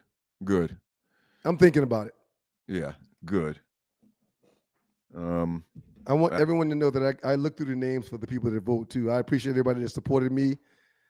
I brought Ollie on to tell the world that she voted for me, but her vote wasn't accepted. And then she turned around and said, yeah. And then I tried to vote for Doug. God damn it. Oh, boy, I tell you, man. All right. Congratulations on your top 5 wins, sir. It's huge. We got some stories to get into, man. Some really big stories. Yeah, I don't need your congratulations. You've been real gutter about this whole thing. The people understand. Thank you. The people understand my love and admiration for the top 5 competition. You've been trying to cloudy the waters, muddy the waters, and lying about what goes on behind the scenes and in front of the scenes. And on Monday, everybody's out to get you. Everybody's out to on Monday show. You. You fussed that tree for putting the wrong order up. On Monday show, you asked her why she used the picture. I mean, you're not even doing your top 5. Why people vote on you, I have no idea. Yeah. So thank you for your votes. We'll come back with the top 5 on Monday, and I think once again, I still have life. I still have life, and I think that it's going to be okay. There's 2 things I want to do before we get into these couple of stories that we have before we get into the break. Shouts out to the good folks in Jamaica. Prayers up for the good folks in Jamaica. Ollie mentioned it. Devastating storm Melissa is hitting land in the Caribbean. It's hit Cuba. It's already hit Jamaica. It's moving around out there. So y'all keep those good folks in prayer. I saw some overhead videos of a few of the areas that was hit by what they're saying is a storm that's the size of Texas. And the videos were not good. They made me sick to my stomach. So y'all keep the people in Jamaica lifted in prayer. And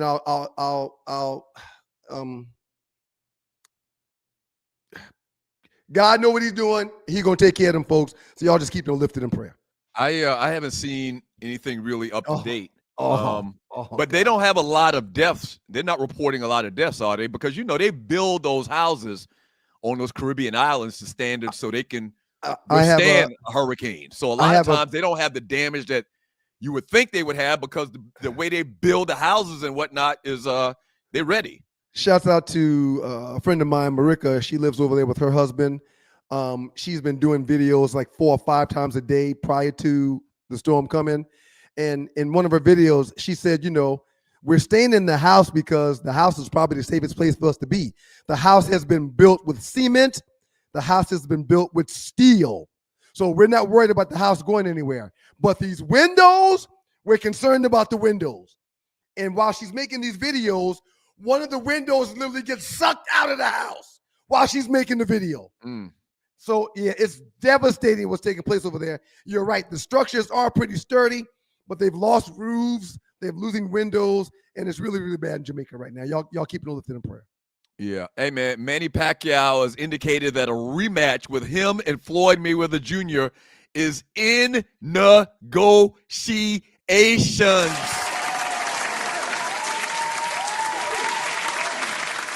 Studio audience, is that really how y'all feel, studio audience? I was about to say, or shouldn't the studio audience feel like this? Yes, because I'm hearing about this and reading about this Mayweather, Manny Pacquiao 2, and a month or so ago, we talked about a possible exhibition fight between Mayweather and Mike Tyson. I'm over it, man. I am so over it right now that these fake fights and these fights where the white boy that's Rick Paul, whatever his name is. Rich Paul. Not Rich Paul. Not Rich. Rich Paul is LeBron's agent. What's the kid's name? Oh, that's right. Whatever his name is, we don't know him. He's an influencer. But he actually got in a fight with Tyson and won. That did it for me. That did it for me. Mm-hmm. How am I supposed to get excited about a Mayweather Tyson fight? How am I Jake supposed Paul, to get excited? Jake Paul, not Rich Paul. Man, please, who cares? That's the question I was going to ask you, and you're watching the 2 Live Stews Experience. Do you think that this money grab that these boxers are on, when they figure out that people just want to see a spectacle, they pretty much figured out that people don't care about it being a real boxing match or a spectacle. And a spectacle, they're less likely to get hurt, and they're making just as much or more money. Do you think that long term this is good for boxing? It's terrible. This is in terrible. In a world where we're finding out that there's referees that have been shaving points, we find out that there's players and coaches that's gambling and hustling, working with mob bosses.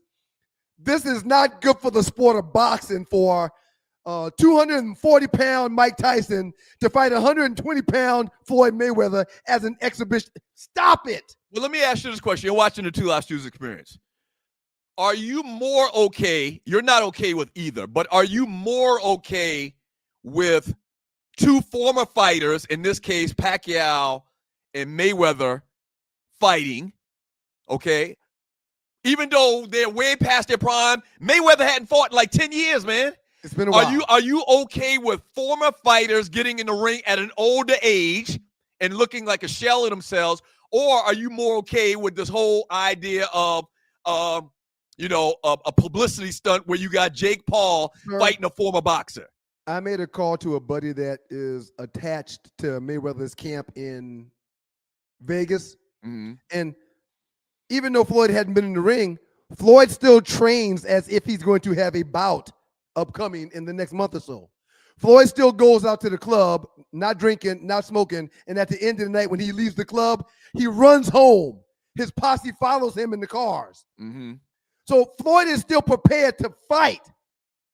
So I would much rather see a old Floyd Mayweather or an old Manny Pacquiao versus a Jake Paul, Mike Tyson fight where Mike Tyson don't throw no uppercuts. Floyd Mayweather is 48 years old. The last time he fought was 2017. But he's had obviously the fights with Jake Paul. And then you mentioned, not Floyd Mayweather. Mike Tyson has. Yeah, Floyd hadn't fought Jake Paul. Right. But there's that talk that Floyd is out there and possibly would fight another, one of these publicity type stunt fights. I don't know if I'll pay for it, but if there's a bar that has it on, I may go visit that bar and have a couple of drinks. But I don't know if I'll pay for it. But here's the thing: it's kind of like the cat is out of the bag again. Like, can you blame them? Can you blame Mayweather or Pacquiao, whoever, whether they fight an old boxer or whether they fight an influencer guy today, if they're going to get $20-30 million? Can you blame them? They have figured out that people don't care technically, and they're just getting the money. I want the money. Don't you want the money? I want the money. I want the money. I mean, it's really bad. Long term, this cannot be good. But at the same time, I get it. Sir, you're going to give me $25 million to get in there and just throw my arms around, flail my arms around like I'm boxing when, Lord, everybody knows that this shit is bullshit. Hey, man, we're in a dangerous spot right now in today's society where people are questioning the legitimacy of sports. Yeah. And that's not good. Right. That's not good. Sir, and you're watching 2 Live Stews Experience. Outside of being a dad and a father, a husband, a God-fearing man, and someone that's trying to build a few businesses.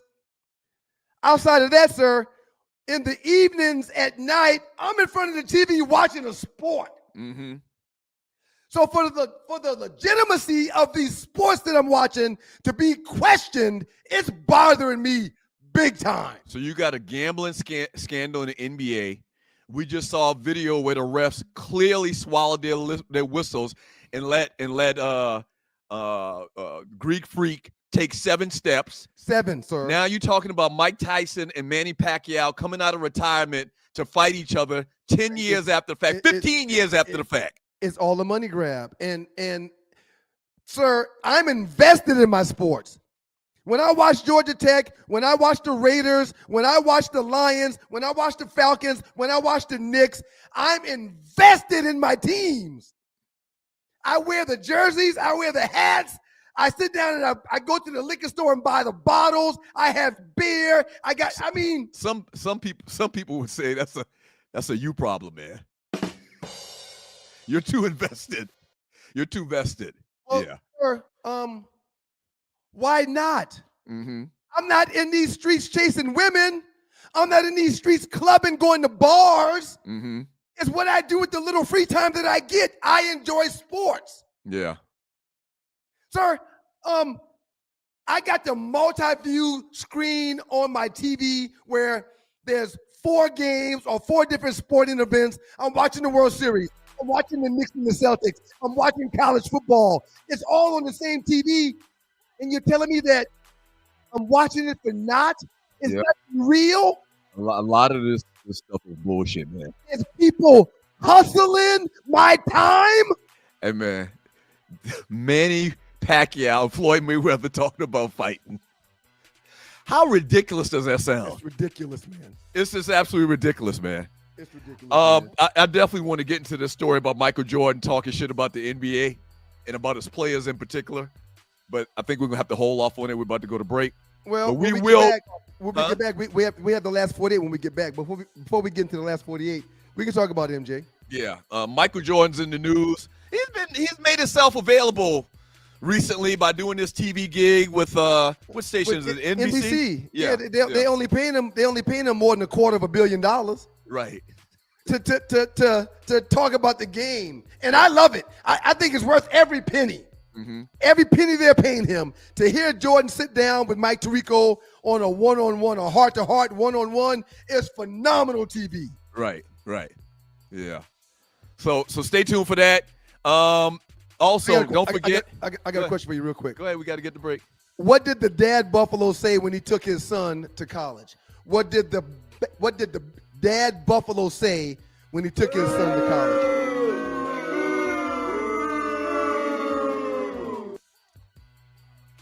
Bye, son. Bison.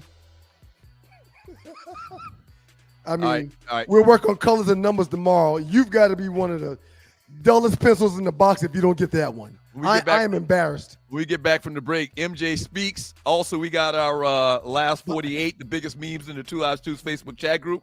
Dad Buffalo taking his son to college. Bye, son. Bye, son. Don't go away.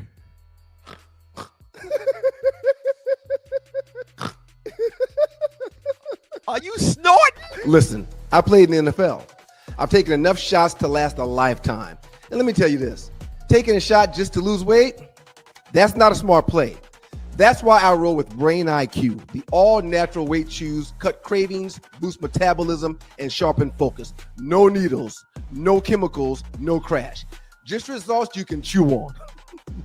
And Brain IQ is not just about weight chews. They've got a full lineup of all-natural products to keep your mind sharp, your body fueled, and your health on point.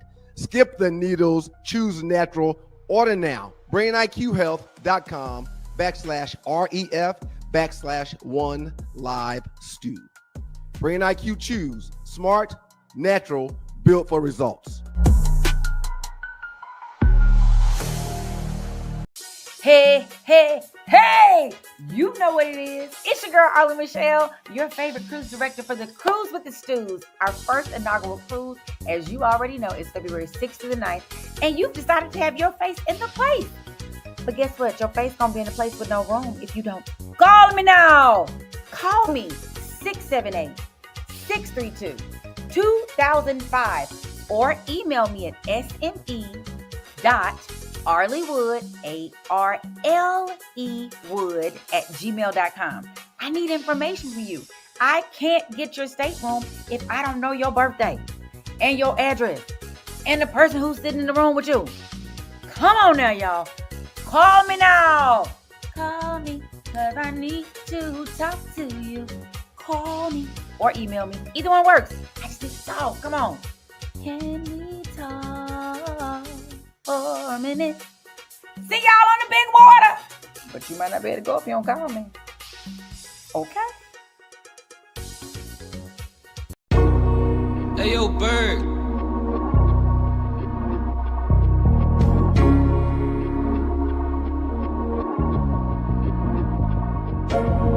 Just make your paper.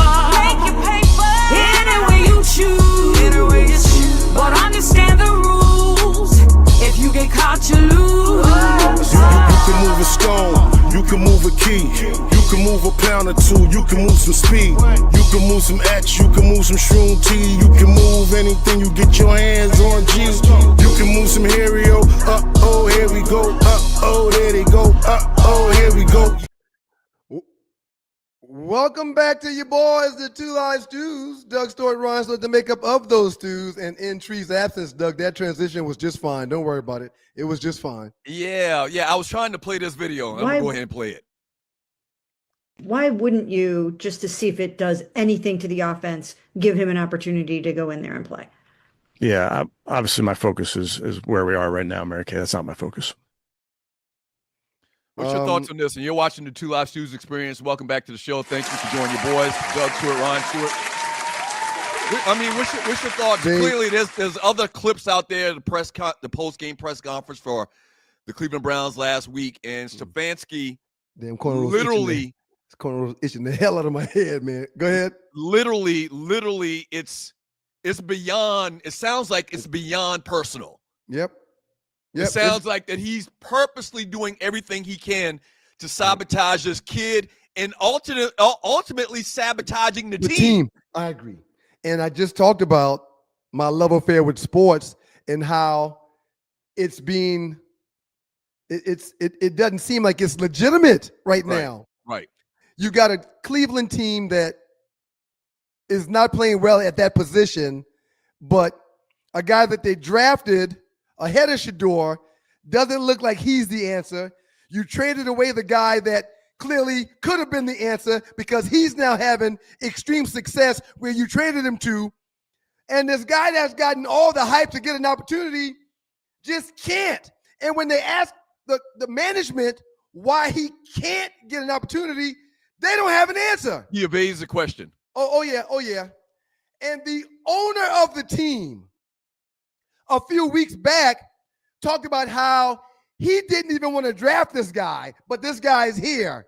And the owner of the team on the sideline last weekend has his two children standing by him, and his two children are wearing Shador Sanders jerseys. Right. The story is wild. It's like we learned that a lot of times these people in power, in particular the colonizers, they'd rather cut off their nose, or they'll cut off their nose to spite their face. To show their dominance and to show that we're in charge, they'll sacrifice doing something that helps them just to be right.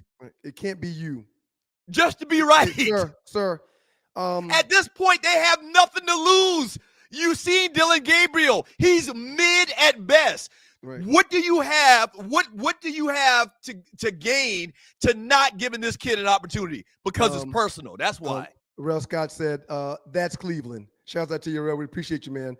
Can I tell a quick story about our radio days, man? This one might end up in the book. Go ahead. But, sir, at one point in time, we had a few friends that were salespeople. And we asked them to interview for a sales position at the station because we wanted someone that looked like us to sell us. Right. We thought that would make more sense and that we could get more traction and get more opportunities if someone that knew us and looked like us could go to businesses that were ran by people and owned by people that look like us to sell us. Right. And one of our friends that was being interviewed by the station, unbeknownst to them, they had no idea that he was our friend. He kept talking about the stews, what he could do for the stews. And the guy that was interviewing him said, hey, man, real quick, This station is bigger than the Stews. What can you do for the morning show? What can you do for the midday show? A lot of hate, And my man. buddy was like, well, We faced a lot of hate, man. my buddy was like, We our find buddy, out years later. Right. our buddy, who they didn't know was our buddy, Mm-hmm. okay, he was just being interviewed. Our buddy was like, well, what do you mean the station's bigger than the Stews? The Stews is the biggest. Which is a true statement, but that's not the point Right. at this particular time. Go ahead. Go ahead. His point was the Stews are the biggest outfit y'all have here, and I know how I can make money to make them money, which ultimately will make y'all more money. I think this interview is over. Thank you for coming. Yeah. They told him to leave. Yeah. They told him to leave. And that was the It's original. the exact same thing that the Browns are doing with Shedeur Sanders. Yeah, Nah, we're not gonna let him be bigger than the Browns. And this is a piece you had to add to that story. That was the purpose of bringing in someone that could sell an urban-based Right, sports talk show. right. Because the salespeople they had already Yep. were scared. In Yes. effect, they were scared to go into a lot of businesses that were black owned, or that they sold black products, or they had a black customer. And so this guy's going in there saying, well, this is what I've done. This is my history. Man, I'm going to make a ton of money selling stews, Right. selling that show. No, And no, you can go. You can go. Nah. Yeah, as a matter of fact, just get out of my office. Okay, so they ultimately get the Stews out of there because they don't want us to do good. They don't want us to succeed. They ultimately get us out of there, and the station shuts down and closes less than a year later. Yeah, and we the top rated show in Atlanta by, we're doubling the numbers from our competitors. Yeah. Doubling and tripling probably. So they literally cut their nose off to spite their own face. Yeah. It's the same thing in Yeah, Cleveland, yeah, sir. yeah. They are not going to put Shedeur out there because there's a slight possibility that he might succeed. Yeah. And at some point, they're going to have to put him out there because they're not going to have Why? There's nothing Why? else they can do. If Dylan Gabriel doesn't get hurt, why would they put Shedeur out there? They don't have to do a damn thing. Man, I saw a stat. Dylan Gabriel's averaging like 8 yards per completion or something. Something ridiculous. Something real ridiculous he's averaging. Like he can't throw the ball down the field. And part of the whole height thing got a little bit to do with his game as well. Shouts out to Griff. The Two Live Stews book is going to be fire. You brothers have tons of stories. You have no idea how many stories we have. Yeah. You have no idea. Yeah. And we knew what we were up against, which is why we did a lot of the things that we did and said a lot of the things that we said and moved the way that we moved because we knew what we were up against. But them folks was not going to let us get too much shine. Yeah. The shine that we got, they did not like. It's all going to be in the book. Let's get to this one quick story, and then we're going to get into Last 48. You know what I'm excited about for the rest of the show? What? I'm excited about Arlie, who's a very good reader. I'm excited about her coming in here reading the chat. I am ecstatic because the person that typically reads the chat, she's da-da-da, da-da-da. It's like she's a female three-peat. Arlie gonna come in here and not have the issues that the other person has when she does the chat. That's actually a lie. That's actually a lie. I'm excited. Tree actually gets paid to talk. For a living, she talks in her daily job. She gets paid to do porn stuff on the website, on websites. Arlie is going to read, and it's going to be legitimate. It's not going to be no porn star voice. It's going to be, I can't wait. It's going to be great. You see the meme up. You play basketball for 2.5 to 3 hours a day. That's your job. That's what you get paid to do. Michael Jordan criticizes current NBA players on this whole, what do they call it? What do they call it? Time management. They don't call it time management. They call load it management. Load management. This whole load management thing. What's your thoughts, man? You're not going to like this. I know you're going to side with the young boys, in effect siding with LeBron. Hold on real quick. And I'm the opposite. I'm going to side with the old school. Right. Your job is to play basketball. Right. Why in the fuck would you not play basketball? Okay, real quick. And I'm sorry, my language. In Detroit, games on Sundays if you don't play on Monday. On Monday, you come in, watch the game film from Sunday. And you're new to the show, Brian played for the Detroit Lions. You have a light walkthrough and you go home. You're done early. Mm-hmm. You're off on Tuesday. And on Wednesday and Thursday, those are the long days. And on Friday, it's another walkthrough as you get ready to travel to go where you're going or get ready for the team that's coming to you to come in. Mm-hmm. Players that were 10 years or older, the veteran players, they never really did 2-a-days during the summer. During the work week, they never really had to go full pads and work like everybody else on Wednesday and Thursday. Mm-hmm. They were there, they were in the meetings, but their workload was lighter than everybody else's. Mm-hmm. Maybe they didn't have to wear helmets or something because they were vets. Mm-hmm. They knew the playbook, they know their assignments. They were high cap guys that made the bulk of the money. But that's practice. No fan is paying money to watch y'all practice. Okay. All right, hold on. But fans pay their hard-earned money to come watch you play basketball. Okay, hold on. Go ahead. Michael Jordan's last contract, and I should probably pull it up, Go ahead. was a total of $40 to $50 million for like 4 or 5 years. Yeah, right. Okay. Uh-huh. These guys are making $50 to $60 million a year To play basketball. to play basketball. Right.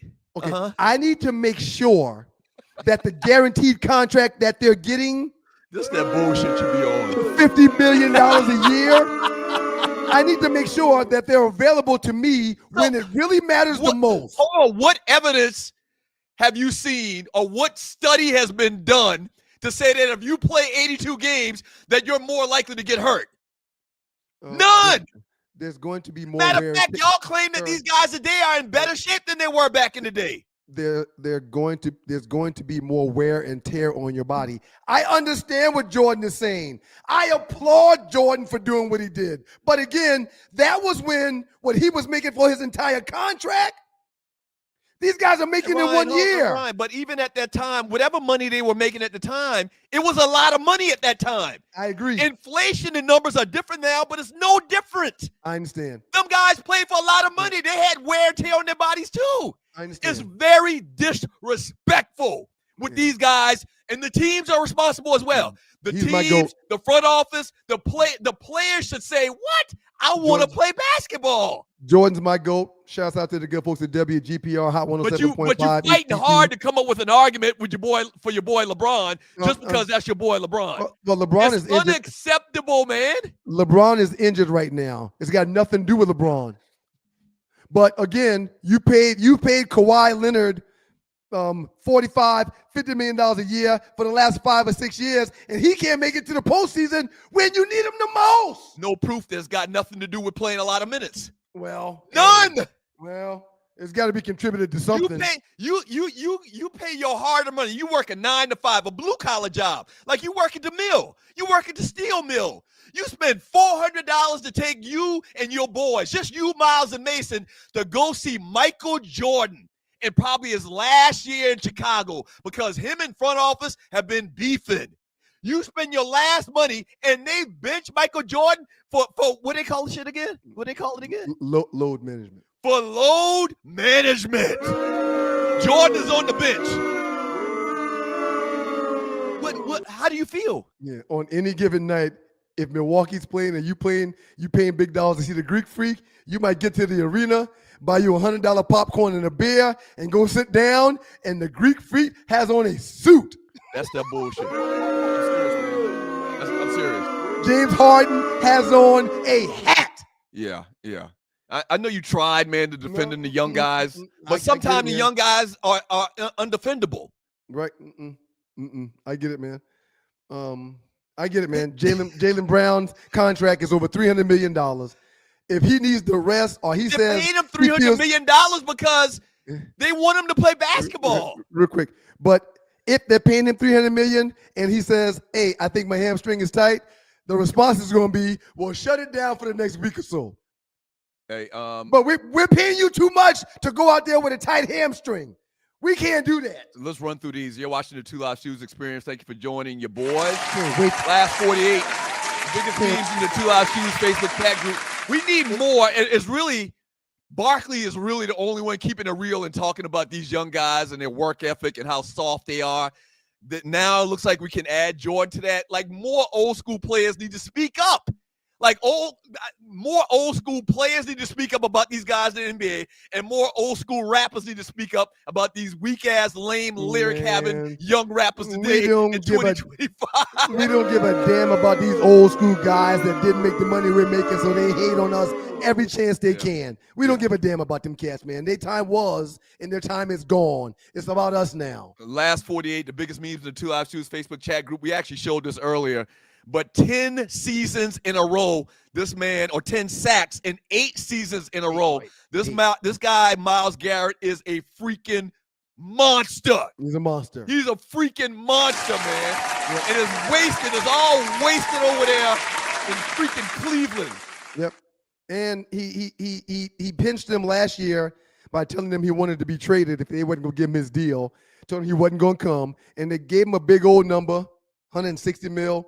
They gave him a big old number, and he signed the papers to stay in this destitute football city. Well, money talks and bullshit runs a marathon. He could have got the money. He could have got the money someplace else. He could have forced his way out. Uh-huh. Now, maybe other teams wasn't going to be willing to pay him what the Browns were, but he could have forced his way out. Yeah. I feel sorry for the young man. I feel sorry for his mother. Man, don't feel sorry for that. They can't make him more money. Meme number 2. Shouts out to our folk Kareem, your boy Kareem. Who's the best young under 25 American-born player? He asked the question, but this is, I think we talked about this the other day. Hard to argue with this list. The global game is thriving right now. The Joker, SGA, the Greek Freak, Luka. Yep. And now add Wemby to the mix. Did you see that clip I sent you the other day where Wemby brought the ball up and went behind his back like 6 times? Yes. Threw his legs like 7 times and reverse layup. These 5 guys are arguably the top 5 guys in the NBA right now, man. You might can stick somebody in there, but these 5 guys might be the best in order, not in order, but the best 5 guys in the NBA right now. And I love Ja Morant, but if he came to the club, I'm leaving. I love Ja Morant. And I love Ant-Man. But if he shakes a woman's hand, she's probably going to get pregnant. You might have to mix Ant-Man in there, Anthony Edwards, but the problem is all those guys got like rings or they're super young like Wemby. Okay. Luka doesn't have a ring. Luka doesn't have a ring. But he's got an MVP. Yeah. So maybe you add Ant-Man. Who's the other player you named? Ja. Maybe you add Ja, but that's about it. Hey, listen, we got to take a quick break. When we get back from the break. How about your boy Austin Reeves? You don't want to put him in that list? Austin Reeves? Top 5 players in the game? Dude. No, he's having a good start of the season, but he ain't no top 5 player. Okay. Huh? I agree. You're right. He's I not love top 5. Austin Reeves. He's Don't not go away. top 5. Don't go away. 2 Live Stews. We'll finish up the last 48, and then we'll also get into some chat messages. Peace, Detroit, WGPR Hot 107.5 FM, HD2 in Detroit, the Sports Rap Network. Thank y'all for joining us. If you want to hear the remainder of the show, please log on to the website, log on to YouTube, and the rest of it will be there. For the record, there will be no fantasy sports 2 Live Stews report today. No fantasy report today. No fantasy report today. Yeah, don't go away. Show these suckers. If you want to beat me, there will be no report. Don't go away. 2 Live Stews. Are you tired of workouts that leave you feeling drained? Do you want to push your limits without compromising your health? Introducing NPE, the ultimate pre-workout powerhouse. NPE is packed with natural plant-based ingredients that fuel your body and mind. We're talking about sustained energy, enhanced focus, and accelerated recovery. All this while giving your immune system a powerful boost. But NPE doesn't stop there. It also stimulates circulation, enhancing blood flow throughout your body. And it doesn't just improve your workout performance, it also boosts fertility and sexual drive in both men and women. Whether you're a seasoned athlete or just starting your fitness journey, NPE is here to help you reach new heights. Don't settle for sluggish workouts. Unleash your inner athlete with NPE. That's natural performance energy. This is not your ordinary pre-workout supplement. Our clients will tell you NPE also stands for natural power, peak performance. Hello there, it's your favorite cruise director, Arlie Michelle, and you want to be on the inaugural Cruise with the Stews, February 6th through 9th. What's up, Stew Nation? We want to see you out on the big water for the big game, and we cannot wait! Have you signed up to go with us on the cruise yet? If you haven't, there is still time. We want to see everybody's face in the place. We're going to be celebrating from Miami to Nassau, Bahamas, and back. You want to be in the place. Can't wait to see ya. Yay! We're so excited. We're going to cruise together. Cruising with you, cruising with you, cruising with you. Come on, y'all. Ah!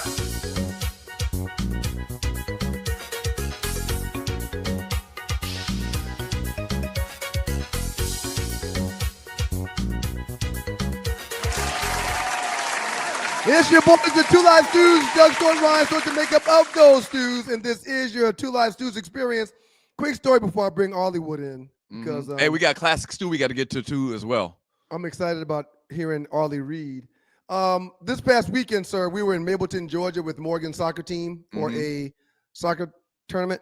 It was cold and a light drizzle. Oh, by the way, happening. I love the fact that God hit a switch and made it cold outside as compared to that summer. I like fall weather. Fall weather. It was cold out there, and it started a light rain. So I get up, run to the truck, and come back with a big-ass purple tent and take it over to the sideline and put it up and cover the girls' bench. As I'm walking back across the field, Morgan, who plays goalkeeper, comes out of the goal, runs about 30 yards, and grabs me by the face like this and says, "Daddy, thank you for covering my team up. I love you, Daddy." Yeah, man. Those are commodities at those outdoor events and when it's cold. Us taking care of the track events or track meets many, many years. Whoever's got those, like those covered, coverings or whatever, that's good. I got a truck Great investment. I got a truck full of everything that those kids may need or we may need when we're on the road. Yeah. A truck full of everything. Yeah. But Morgan grabbed my face like, "Daddy, thank you for covering up the team, Daddy. Daddy, I love you." If he runs back to the goal. Right. So I told that story to just say this as we will welcome in Hollywood. Hey, Arlie, how you doing? Hey. I Still told got that story. classics too now. I know. I told that story because I don't know how you do it with three of them. You've got three girls. Or How do I got 2 women now, or 3 women now. Carol's 21. My youngest is 21. How do you have enough love to go around when you've got 3 of them? Because he only shares his with one. You let a couple of them tell you. They say I don't. That I love one more than the other, which is ridiculous. Do you have a favorite? Because Ryan. No, I don't have no favorite. I try not to have a favorite. I do not have a favorite, Ollie. Stop it right now. I know you don't. Yeah, but I'm not gonna get into this. But one of my daughters swears that I love another daughter more than her. Yeah, man. I'm like, what are you talking about? My mama loves my brother more. I don't care what nobody say. I'm not going to air your dirty laundry out, man. But no, go ahead and air it. You see Who's that his favorite? Who's his favorite? It's no question. It's Care Bear. It's no question. It's no question. That's not true. It's well, again. Now, Kara's my youngest daughter. Kara's my youngest daughter. I think with the older daughters, in particular, the middle daughter gets twisted up, is that Carol's 7 years younger than Kay. And so it might have seemed like that I was looking out or showing a favor to the baby because they were beating up the little baby. Right. Can't have that. Y'all stop and leave her alone. So you're 7 years old and you mistreat, you don't look out for her or whatever. Maybe that subconsciously was in my mind to look out for the baby as compared to an older child. Just like our old man used to always tell me about you. That's why he don't like you. Because he don't like you. Hey, I don't even know what to tell you as advice to try to guard against that, but it's just totally not true in my family, with my kids. Ryan's favorite. I tell Miles and Mason all the time, man, y'all get the hell out of the way. Come here, Morgan. Come here, girl. Right, but she's a girl. She's a girl. I got all girls. I Yep. know. And That's you're going to tough. have a favorite. I don't care what nobody say, because some kids, you just don't like your children sometimes. You're like, I had a moment I ain't like mine. I was like, I don't like him. And I don't have but one, so I'm going to have to figure this out. This one right here is working my nerves. All right, so listen, I'm going to set this up. This is Classic Stew. No, stay tuned, Ollie. We're going to keep it for the rest of the show. Okay. Classic Stew with the 2 Live Stews. Oh, yeah, by the way, thank you for joining your boys. If you'd like to donate, you can hit to the or look to the bottom of the chat. There's a dollar symbol. Click on that and donate whatever you like. All right, so Classic Stew. You did cut the feed at 8:58 and send it to Detroit, right? Yes, absolutely. Okay, great. Absolutely. Classic Stew. All right, so this goes back to early LeBron days. If you used to listen to the show on the radio, we used to frequently interview LeBron James's mama, Gloria James. Now, if you're right, this is during the time when she was kind of buck wild in the news. She was wilding. And if you haven't heard this, she's kind of going to remind you of Geraldine from Flip Wilson, but just ignore that. All right. Classic Stews, Gloria James. I mean, all right then. That's all I'm saying. Right. Hey, you know what today is, right? What is today? It's Halloween. Look at Ryan Stewart. Yes, today's Halloween. Right. Because of you. You ain't got no kids, and you know it's Halloween. Right. Well, you got one kid, but whatever. So, what you gonna do with your daughters, Doug? I'm taking them out for Halloween. What they dress as? One is Supergirl and the other is like a punk rocker or something. Well, all right then. Ain't she been a punk rocker for like 6 years? Yeah, you're right. You've been listening to the show. She likes. No, I'm just guessing. She likes being a punk rocker. I don't know why. Okay. What about? You might want to take her to the doctor. So you're going to give out kids to the toys to the kids and candy to the kids? No, LeBron was good last night. Did you see that game? Yeah, he had a great game last night. 22-99, baby. Right. I'm gonna take him trick-or-treating. What? You're taking the king trick-or-treating? Whenever the king is good, near Halloween, I won't take him trick-or-treating. If he would have pulled in like 10 and been like 5 or 17 from the field, no, he gonna stay home and hand out candy. Right. But he gets to go trick-or-treating. So you're going to take LeBron James trick-or-treating. We know you're kind of protective of the young man, but I mean, he's like in his mid-20s, ain't he? I'm his mama. Okay. I ain't but 37 years old. What is he going as tonight? Oh, I got the cutest little costume. The king gonna go as Swiper the Fox from Dora the Explorer. What? He loves him some Dora the Explorer. You saying LeBron James, King James, is going trick-or-treating tonight as Swiper the Fox from Dora the Explorer? All right, then. What? All right, then. Of course he gonna go as Swiper. It's his favorite TV show. You ever seen it? But he's like 25 years old. Okay, you didn't answer my question. What? Have you seen it? Yeah, but I got 2 little daughters. Hold on. Swiper Live, right? Right? All right, then. All right, well, Miss James. All right, then. And I got like a group of kids that's gonna follow him, and they gonna say, swiping, no swiping, and he gonna take all their candy. Right. Okay, Miss James, thank you so much for your time. No, thank you. Suckers. She's so aggressive. The great Gloria James off Accidentally Thereof. Really miss So Gloria, you just man. heard the comment. That was before Carol was around. Baby girl was around. I said Right. I only had 2 daughters at the time. Aww. And yeah, that was Gloria James. She was going to take the king. She referred to LeBron as the king. Yeah. She was going to take the king Halloween trick or treat. I saw her. Had the pleasure of seeing her, not realizing like at a Nike. LeBron was. I got pictures of him too. He and I can't think of the other guy's name. They were coaching the little Nike teams that when they do the travel, and that was there. This was in Augusta at that complex they have down there. I need to have a complex and run some teams through there. Right. Oh, right. Is that when Bronny was on? Bronny was like on a circuit. Yep.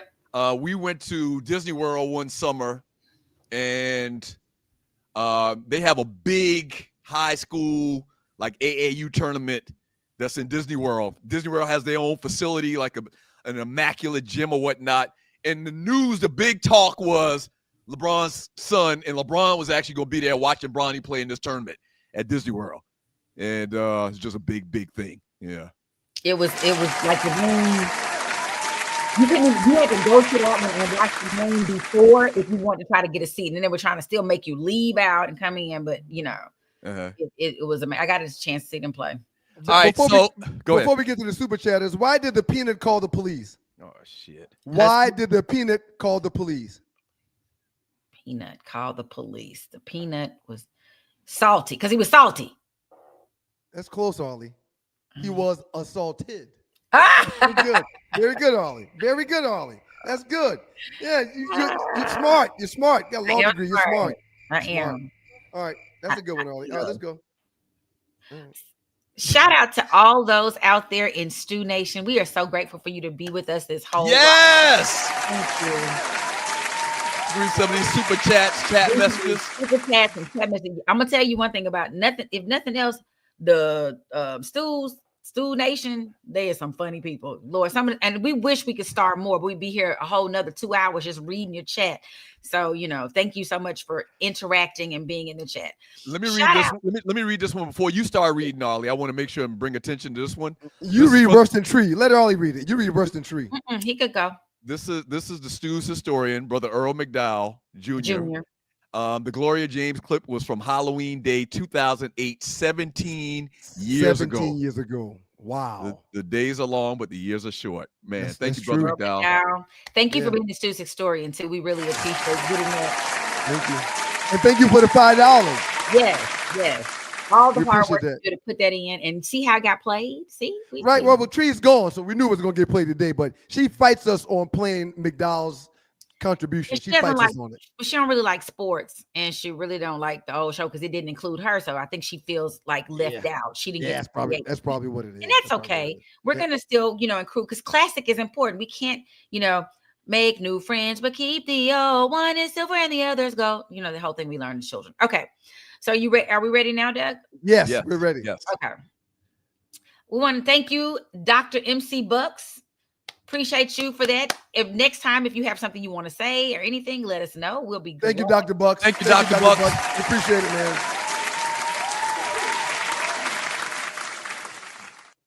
Richard Bullock. This is for Tree. Oh, that's so sweet. Look at that. So sweet. Look at Thank that. you, Richard Bullock. Thank you, Richard Bullock. Thank you, Bullock. We appreciate it. Hey, Tree, I know you're listening over there in France. We really do appreciate you around here. Ignore some people. Tree is over at the maybe wing they spot. hadn't taken their normal allotment of gummies this morning, but we really do love and miss you, Tree. Talk about Be France. careful. Tree, Be careful.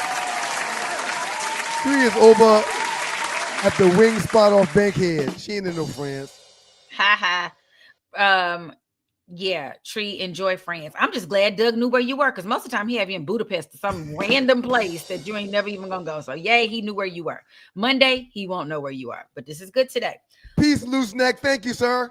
We wore regular clothes and a loose mask for Halloween. Yep. Thank you, loose neck. Yeah, we used to go buy those masks from what was the drugstore called back in the day? Revco? Eckerd, Eckerd's, Revco. We had regular masks that were too big and regular clothes. And a plastic jumpsuit that we stepped inside of that came, way above our ankles. Yeah, that's old school Halloween. Thank you, loose neck. We appreciate you, man. Thank you, loose neck. Loose neck. Giannis passport fell out of his pocket in the lane. That must have been when you all were discussing the whole walk. Somebody gave us they got a bullet whistle. They got a bullet whistle on that. Yeah. Maybe the refs got some wages going on, man. Okay. That's another part of it. This cat took one dribble after half court and ran the rest of the way to the rim, and the bucket was good. Like this with the basket, just going. Right. Like I used to play basketball when my dad was like, "No, that's not what you do. You got to dribble in between there." Oh. Shouts out to you, Osiris. Shouts out to you, bro. Shouts out to you. Gambling combos bigger than Chauncey or the NBA. Drake and Aiden Ross are being sued with stake for promoting betting to the youth. Yeah. This is a big story. This is a huge. Long-lasting story, yeah. It's gonna topple, but it's always like it's just like the drug trade. We're not gonna get the big cartel. We're just gonna get the little bitty men on the street. Just know never get the big people. Drake isn't promoting gambling to the youth. He is not saying, "Hey, young school kids, go wager on games." He is pushing out a platform that wagers and people can wager on, but he's not doing that to kids. But if kids follow me, it's catered. His audience are young people. Yeah, he got young. He said kids. He meant young people. she gonna have people that are, gonna follow Right. her. They're reaching the gambling industry is now reaching for those young gamblers. I want to catch They're you. they're gonna groom in effect. They're gonna groom these young gamblers to be gamblers in their adulthood. It's not gonna be good. Yeah. It's just like the smoking. Everybody can, and then now it's makeup for young girls. And we talking big money too. Ugh. We talking big money. You got to remember that part when you talk about this gambling thing. We talking big money, sir. We're not talking little money. We talking big money. And where big money's involved, people will do some very unscrupulous things, sir. Hey, they will kill their own mama. It's terrible. Thank you, Dark Sun Rider. No 5'9" quarterback should be drafted #1 overall ever. And that goes to y'all's conversation about the, quarterback. Kyler Murray. Yeah. Loose Neck Side. Arlie in a Tubi hip hop movie filmed on her iPhone 5. Appreciate the donation, Loose Neck. Appreciate you, Loose Neck. Suck it. Well, he wouldn't say that to you, though. No, I would never do that. I would just give him the symbol. Loose Neck. Thank you again. Ryan's jokes talking about Tree and Caitlin Clark will draw Doug offsides every time. Shouts out to you, Loose Neck. We appreciate you, player. No, but Arlie, you've watched the majority of the show this morning, right? What's your take? It's been a great show, right? Yes, I think it's been a great show. Y'all are always on point, though. Yeah, thank you. We'll have a little off moment when Doug not paying attention. It'll be off a little bit. If he paying attention, they can pushing buttons and stuff. Get it, Doug. That's now what I realized. If we make him have to push the buttons, he gonna pay attention. You might focus a little bit more. Good point, Arlie. Very good point. What's up, Osiris? Again, all these Bruz events happen in Atlanta. The Bruz should be paying 2 live stews to run their ads and promote them. Tell the Bruz to stop being cat and support the platform that actually represents us. Thank you, Osiris. I like that bro right there. Thank you, Osiris. I like that bro right there. I thought you said that brother's a black Republican. No, he said sometimes he has some odd thoughts. He didn't say he was a black Republican. Right. Thank you for the clarification, Arlie. I appreciate that. His thoughts may go wide, and you have to smack it. Get back over here. And his pocket's long, evidently. I hear. That's funny. 98 in the house. Yep. Ryan putting chicken and watermelon as honorable mentions. Key. Laughing emoji. That's the PWI seeping out of his pores. LOL. Yeah, him and sometimes he forget. Sometimes he forget. I don't know how he forget, but he forget. I'm shocked, just like you, bro. Terrible. But where's the lie? Where's the lie? More people in the Chick-fil-A line that's not us than we are. So that's chicken. Right. It's an old racist trope, though, man. And I don't think you understand how the tropes work. He does. But go ahead. I don't even jump ropes. What are you talking about? Go ahead, Arlie. Go ahead, Arlie. Racist tropes, not ropes. And you probably should try jumping. Back, shout out to Osiris again. These exhibition fights now, Pacquiao, Floyd, even Tyson, it's all about the bag, not the sport. Boxing turned into money fights more than real competition. And it used to be a pure sport at one point. It's just right. But man, think about it. Why would you fight a real? Go ahead. It's been a money grab for a very long time. Tyson's fights back in the day was $25 million purses to the winner. They were huge. Well, that's consistent. But once again, I'm gonna reiterate. Why would you fight a real boxer and take a chance of getting knocked out or losing or getting hurt or whatever when you can fight Jake Paul for the same amount of money? It was crazy. In an exhibition where they were in 30-ounce gloves. This is my take. I think that because wrestling has done whatever wrestling has done for so long, that everybody else like, you know what? Ollie, you know what? I didn't even think of that. Good point. You do realize that you got a big brain. You got a big brain over there, Arlie. Sports purists back in the day scoffed at you when you tried to talk about wrestling and being a real sport. Yep. Do you know that wrestling is now part of ESPN? Yes. Think about that now. Look what they're doing. Times have changed, man. Times have changed. You can't tell what's sports and what's reality and what's fake, and it's crazy, man. I told y'all Monday, the only real sport you're gonna be able to get to without betting, and even that's suspect sometimes, is Little League. Because you know, but them OGs, they bet on Little League. The adults are out there gambling big time on Little League. Oh, my uncle, I tell a story all the time. My Uncle Donnie, when I was like 7 years old. Shouts out to you, Killer. I scored a touchdown in overtime to win a game. Our Uncle Donnie jumped over the fence, picked me up, jumped on the field, over the fence, picked me up, threw me up and down, throwing me up and down because I scored this touchdown. Come to find out 30 years later, he's like, you know I had 10 grand on you, right? You know I had 10 grand on y'all. The Monks going to Cowboys back in 1978. I don't think he said 10 grand. I think he said 5 grand. You know I had 5 grand on you, right? It was a big number. And I'm like, what? Oh, my little bitty self. What if you had failed? What was going to happen if you small fry football? Small fry football. Point is cats been betting. They bet real hard on U Sports down in Florida. I know that. Yep. Okay. Oh, they do it in Georgia. I used to wish I had a baby daddy that bet on my child doing some stuff so we could make a little money off this ninja back in there. Right. Shoot. Yeah. So, it's been around for a long, long time, but it's just going to a whole new level, man, these days. It's crazy. It is. Okay. You're watching the Two Live Stews experience. Back to the Osiris show. When asked about Dylan Gabriel, Stefanski praises him. When it's Shedeur Sanders, he talks team. With Flacco gone, the GM boxed him in. Stefanski's riding the Gabriel ship, even if it sinks. He is. He's absolutely riding the Gabriel ship. It's going to sink. They would rather. He's literally going to lose his job behind this whole thing. Probably. And he might not lose his job because they might all be in cahoots in their back office. Somebody just got to take the blame in the front of it. He's one of those people that's deemed the quarterback whisperer. So he may not be a head coach anywhere, but he'll have an offensive coordinator position the rest of his life. And that's probably okay with him.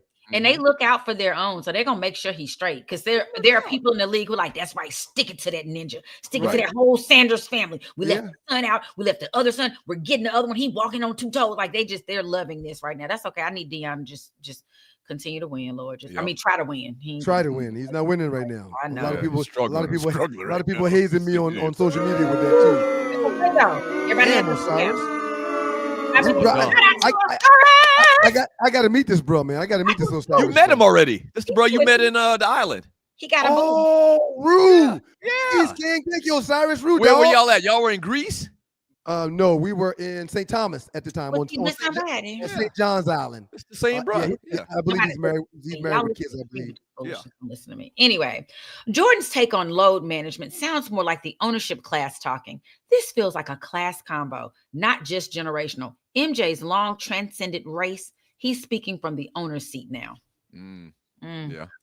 Might be true. But might be true to a degree. The only reason why I look at it a little bit different is because he was a guy that never missed games. Right. If he did miss games, it'd be a different story. If he missed a quarter of the season every year, it'd be different. But he didn't. He had a 29, almost 30-point game when he had the flu in the playoffs. Yeah, exactly.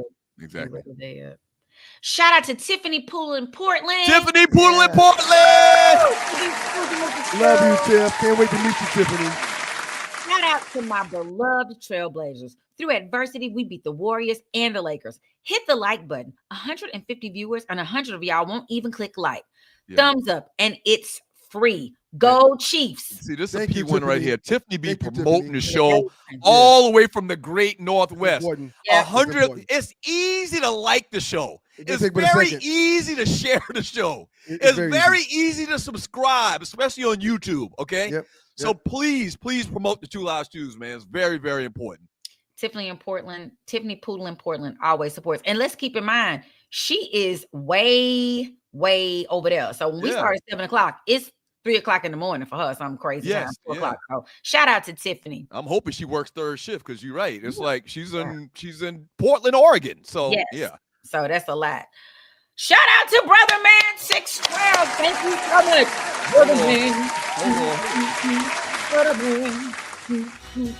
What up, no, Ryan? The man. We appreciate you, Brother Man. Yeah. Brother Man. Yeah. Thank you, Brother Man. Appreciate you, Brother Man. And you two can get your Ollie, do that move again. You two can get your own theme music and you donate $100 every week. And a shoulder shimmy. Read the message, Ollie. What the message say? What up, no, Doug, Ryan, Arlie, and Shree in Paris. Have a wonderful weekend, and we will. Thank you, Brother Man. Thank you, Brother Man. Appreciate you. Hey, bro, we keep telling you, man, if there's anything you want to promote, I mean, we can promote the hell out of it. This is our show. All right, this is our show. We love to promote your business, whatever you got going on. Give out a website address, give out a phone number. If you drop some super chat, we absolutely will support you and help promote you at the same time. Ryan, stop it. Put some oil on it. Put some oil on that scalp. Look at Shouts my guy out to right you, there. Earl McDowell. The God man is the damn. unofficial, Oh. official historian to the Stews and donating to keep the lights on. Okay. We're gonna start calling y'all Motel 6 in this piece. Hey, brother, Hit man, the like button. brother McDowell, shoot us your request for your song, for your theme song. Yeah. Every great He hero deserves one. that donates Listen, or it works can't for be the show. It can't be tied to flipping no canes, but anything other than that, we'll Hell figure out a way to put no. it in there. Yeah, make sure that's the disclosure is it can't have nothing to do with flipping no canes. Brother You can McDowell have is a to do kappa. whatever you want. Yeah. You can flashlight. Okay, Ben that's Edwards, true. good morning and thank you for your donation. Thank Great you, Ben show Edwards. today. Thank you. Great show today. All this load management and these cats still getting hurt left and right, shaking my head. Right. Exactly. That's true. I think it's because they wear bad shoes. If they stop wearing them cutesy shoes and wear the shoes they're supposed to wear with some support around their ankles, they'd have a whole different game. They do not wear high tops They don't anymore. wear tops anymore. Mason just made the basketball team, and he's been practicing in his cross country running shoes. What? So I told right. Crossed over? I told him last night when I pick up from school tomorrow, we're going straight to Dick's or to the other sporting store to get a pair of shoes. You're gonna get some 3/4 shoes and some high top shoes. He said, Dad, please don't make me wear 3/4 high top shoes. They would laugh at him. He came They out don't with do high that. tops on. They don't do that. He That's said, crazy. please don't make me wear 3/4 or high top shoes. Well, will they wear ankle supports under their little long socks, maybe? They don't even tape their ankles, Ollie. Oh, God. It's these crazy. children. It's crazy. And then they soft as cotton too, so they need help. Anyway, shout out to Earl McDowell Jr., historian to the Stews. That Gloria James clip was from how? Oh, you read that I already. read Doug? that one early. I did. Shout I out did. to you, It's all good. And you're watching the 2 Live Stews experience. George Barrett. Thank you so much for your donation. More money if Ryan do the fantasy and Bussers win. George said you gotta do the fantasy and Busser wins. This is an inside joke or something, right? There's a 2 Live Stews Fantasy Football League, and on Thursdays I typically do a report at the top of the 9 o'clock hour. That's includes the fantasy football report. And I took a gruesome beatdown this past weekend, and it's not on my heart to do a report. It's not on your heart, huh? It's not on my heart. Lord did not lead you. The football guys did not lead you to do this report. There were other pressing needs and other things that we needed to talk about, and I just don't have time to do a report today, George. Congratulations on your win, George. Well done. Thank you for the contribution and the donation to keep the show on the air. But damn it, there will be no fantasy football report today. There just won't. And if y'all want one every Thursday, find a way to get me more points than the person I'm playing against. Oh, Lord, Donald Trump. Jesus Christ. Ryan Trump. What's up, Fly Tie? Ryan, my GM services are available next week for fantasy football. You welcome for the beatdown. Shouts out to Fly Tie. That's the person that I competed against. And that's our cousin, too. He showed no mercy. Yeah, the GM that I have, he may be on waivers this evening. I'll think about it, Fly Tie. I'll think about it. Hey, listen, you see at the top left corner, we just dropped the QR code. That's to the Stews store, okay?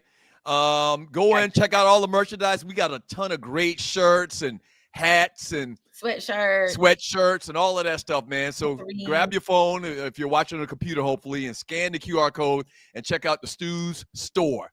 All right, and shop. And if there's something you're like, why don't y'all have? Go check out the store, and if it's something you think like we should get in the store, shoot us an email so we can look into getting it. Because we're trying to do the basics like shirts, sweatshirts, little things like that. But they have so much merch out there. We just don't want to put stuff out that y'all not gonna buy. A couple people, we need to have a flyer that we can put up and show people like some clips from the.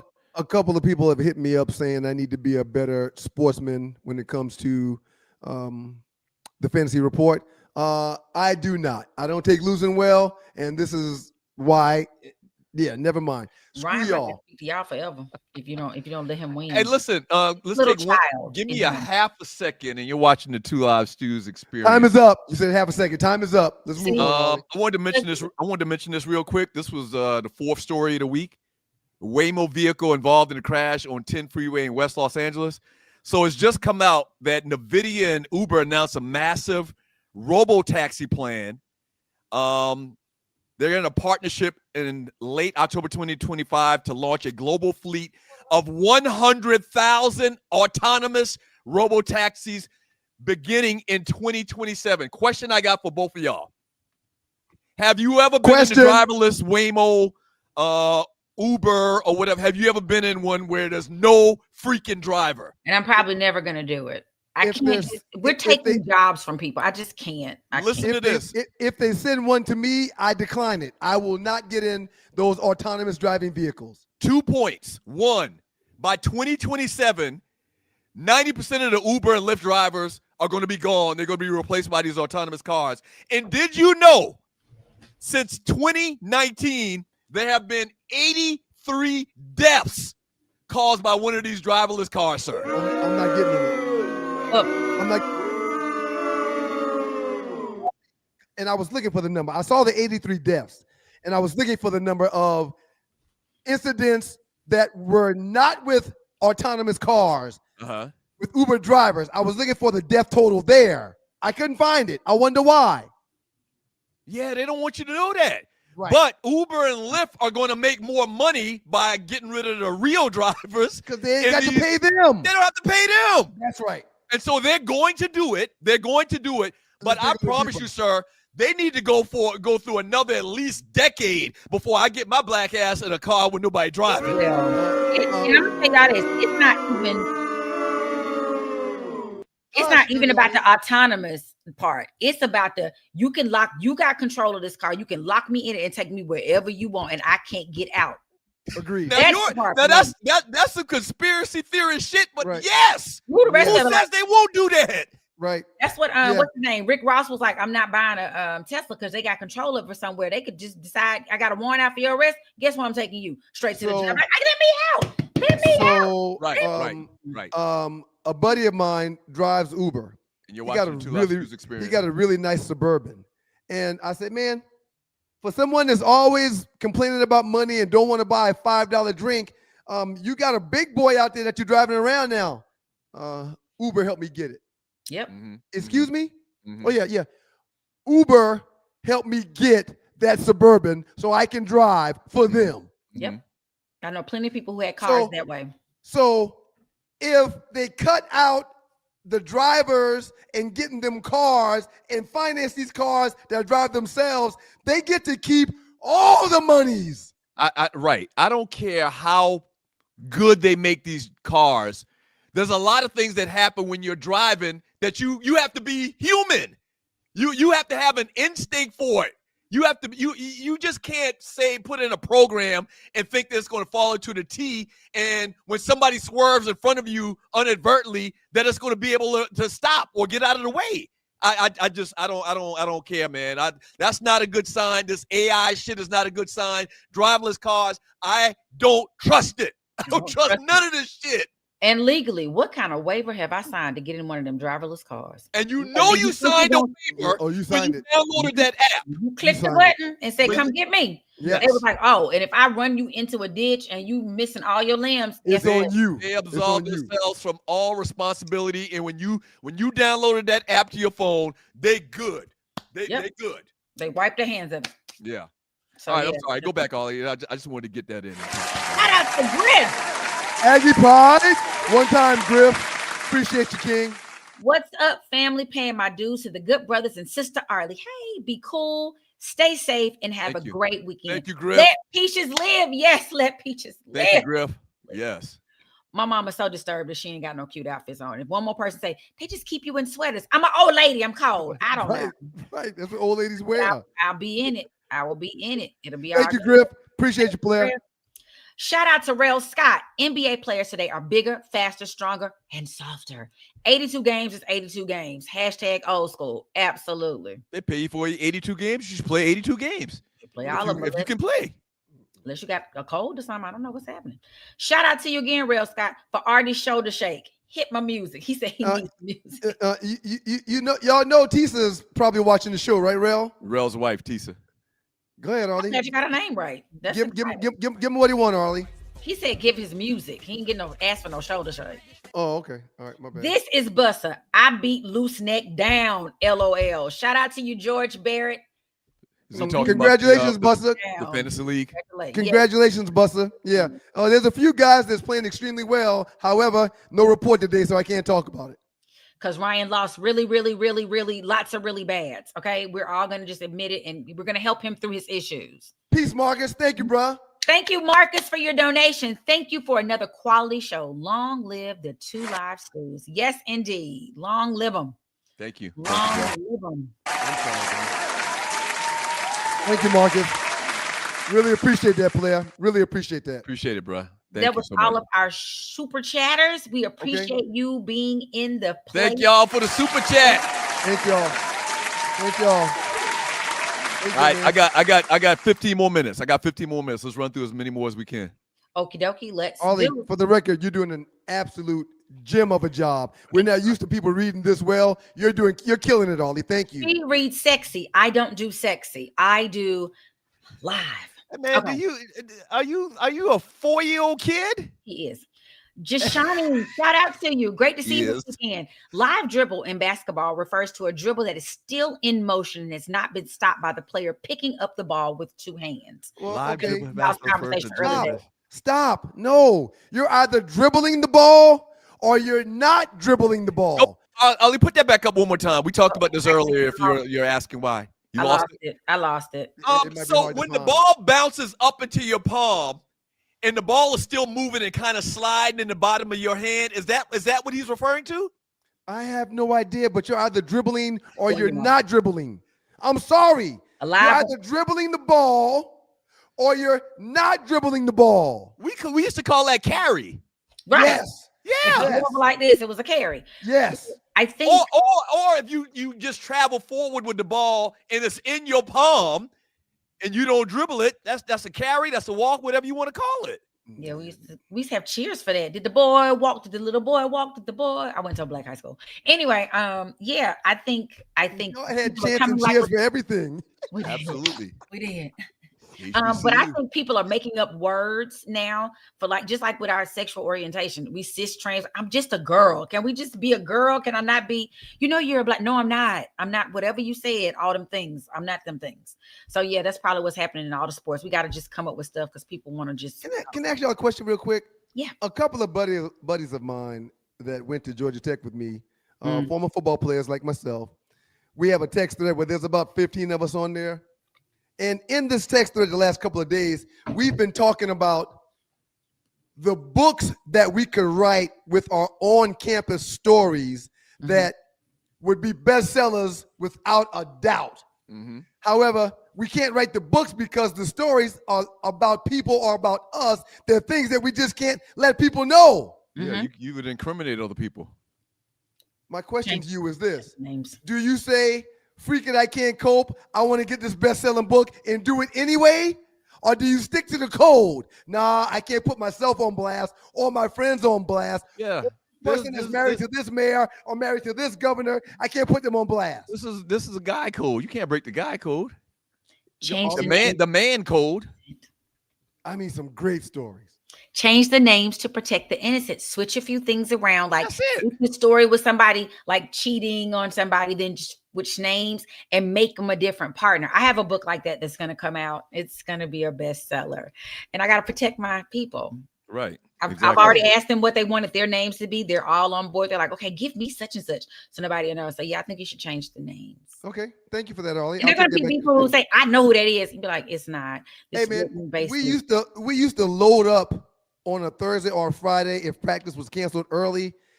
Everybody would rush to the dorms, shower up, clean the cars, and we meet at the top of the hill and ride over to the AUC. Go to Morris Brown, Clark, Spelman, go to Emory. All the pretty girls were. And we'd pull up and everybody would hit their parking lights, the hazard lights, drive through campus slow. Big tough guy football players from Georgia Tech rolled up on the yard. Everybody knew who we were.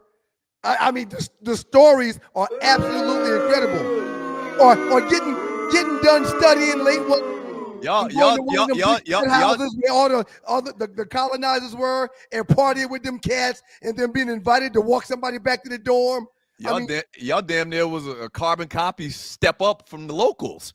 But y'all came on the yard with cachet, trying to take all of the damn women at the school at the HBCU. We wasn't trying, sir. We were winning.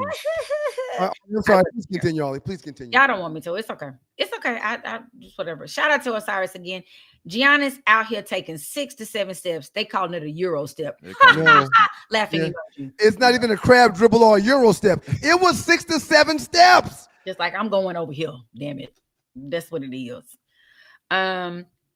As long as the player keeps dribbling with one hand and the ball hitting the floor between steps. Between every 2 steps. Okay, hold on. It was one dribble and 6 to 7 steps. What are we questioning here? Right. He's not Earl McDowell's. He's on our side. That guy didn't do what Earl McDowell is describing here. All right. Sorry, Earl. Yeah. Appreciate that. Earl, he was about to go in. You know how he do. I'm thinking. I was about to let Earl have it. Andre Stevenson, shout out to you. Let's remember, NBA is sports entertainment, not true basketball. That's sad to know. I'm sad. Damn. I'm putting wages on these games. Mrs. J. Trice. I've been saying the fix on organized sports has been in for years. I just understand this entertainment and I roll with it. Yeah, that's how you can do it at this point. My chapter, bro. You know Harley. Harley's been giving me all types of evidence for the last 20 years. Every other day, he's sending me something saying, "Yeah, this right here proves it." He's talked about it for a while. Right. Yeah, he's set up for a while. He was like, I've debated it for years because in the locker room, in the weight room, on the practice field, and on Sundays, never mind, it doesn't even matter because they've got proof now. They've got proof that it's a hustle, so never mind. But I don't think it's coming from the floor. It's coming from the head. So that's the problem. Floor, field, all that stuff. That's the issue. But they're going to blame it on the people on the floor. Anyway, NBA has admitted they gambled on the airport with thousands of dollars put up. Gambling is how the whole Gilbert Jarvis situation got started. Have y'all seen that documentary? I have. The Gilbert Arenas and Javarius Crittenton?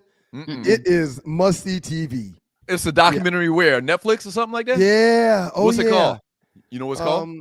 I'll pull it up for you in a second. Okay. Go ahead, Ollie. You're watching too. No disrespect to the shout out to Teal Dog. Hey, boo. No disrespect to The Departed, but Dave Stern was behind that stuff years ago. The ref Donaghy too fell out on a sword for the NBA. That is true. I remember seeing his documentary. There's some truth to that. Like I said, they're gonna blame it on the little man. It's like you blame it on the corner boy. How corner boy even get it? Let's just talk about that. But right.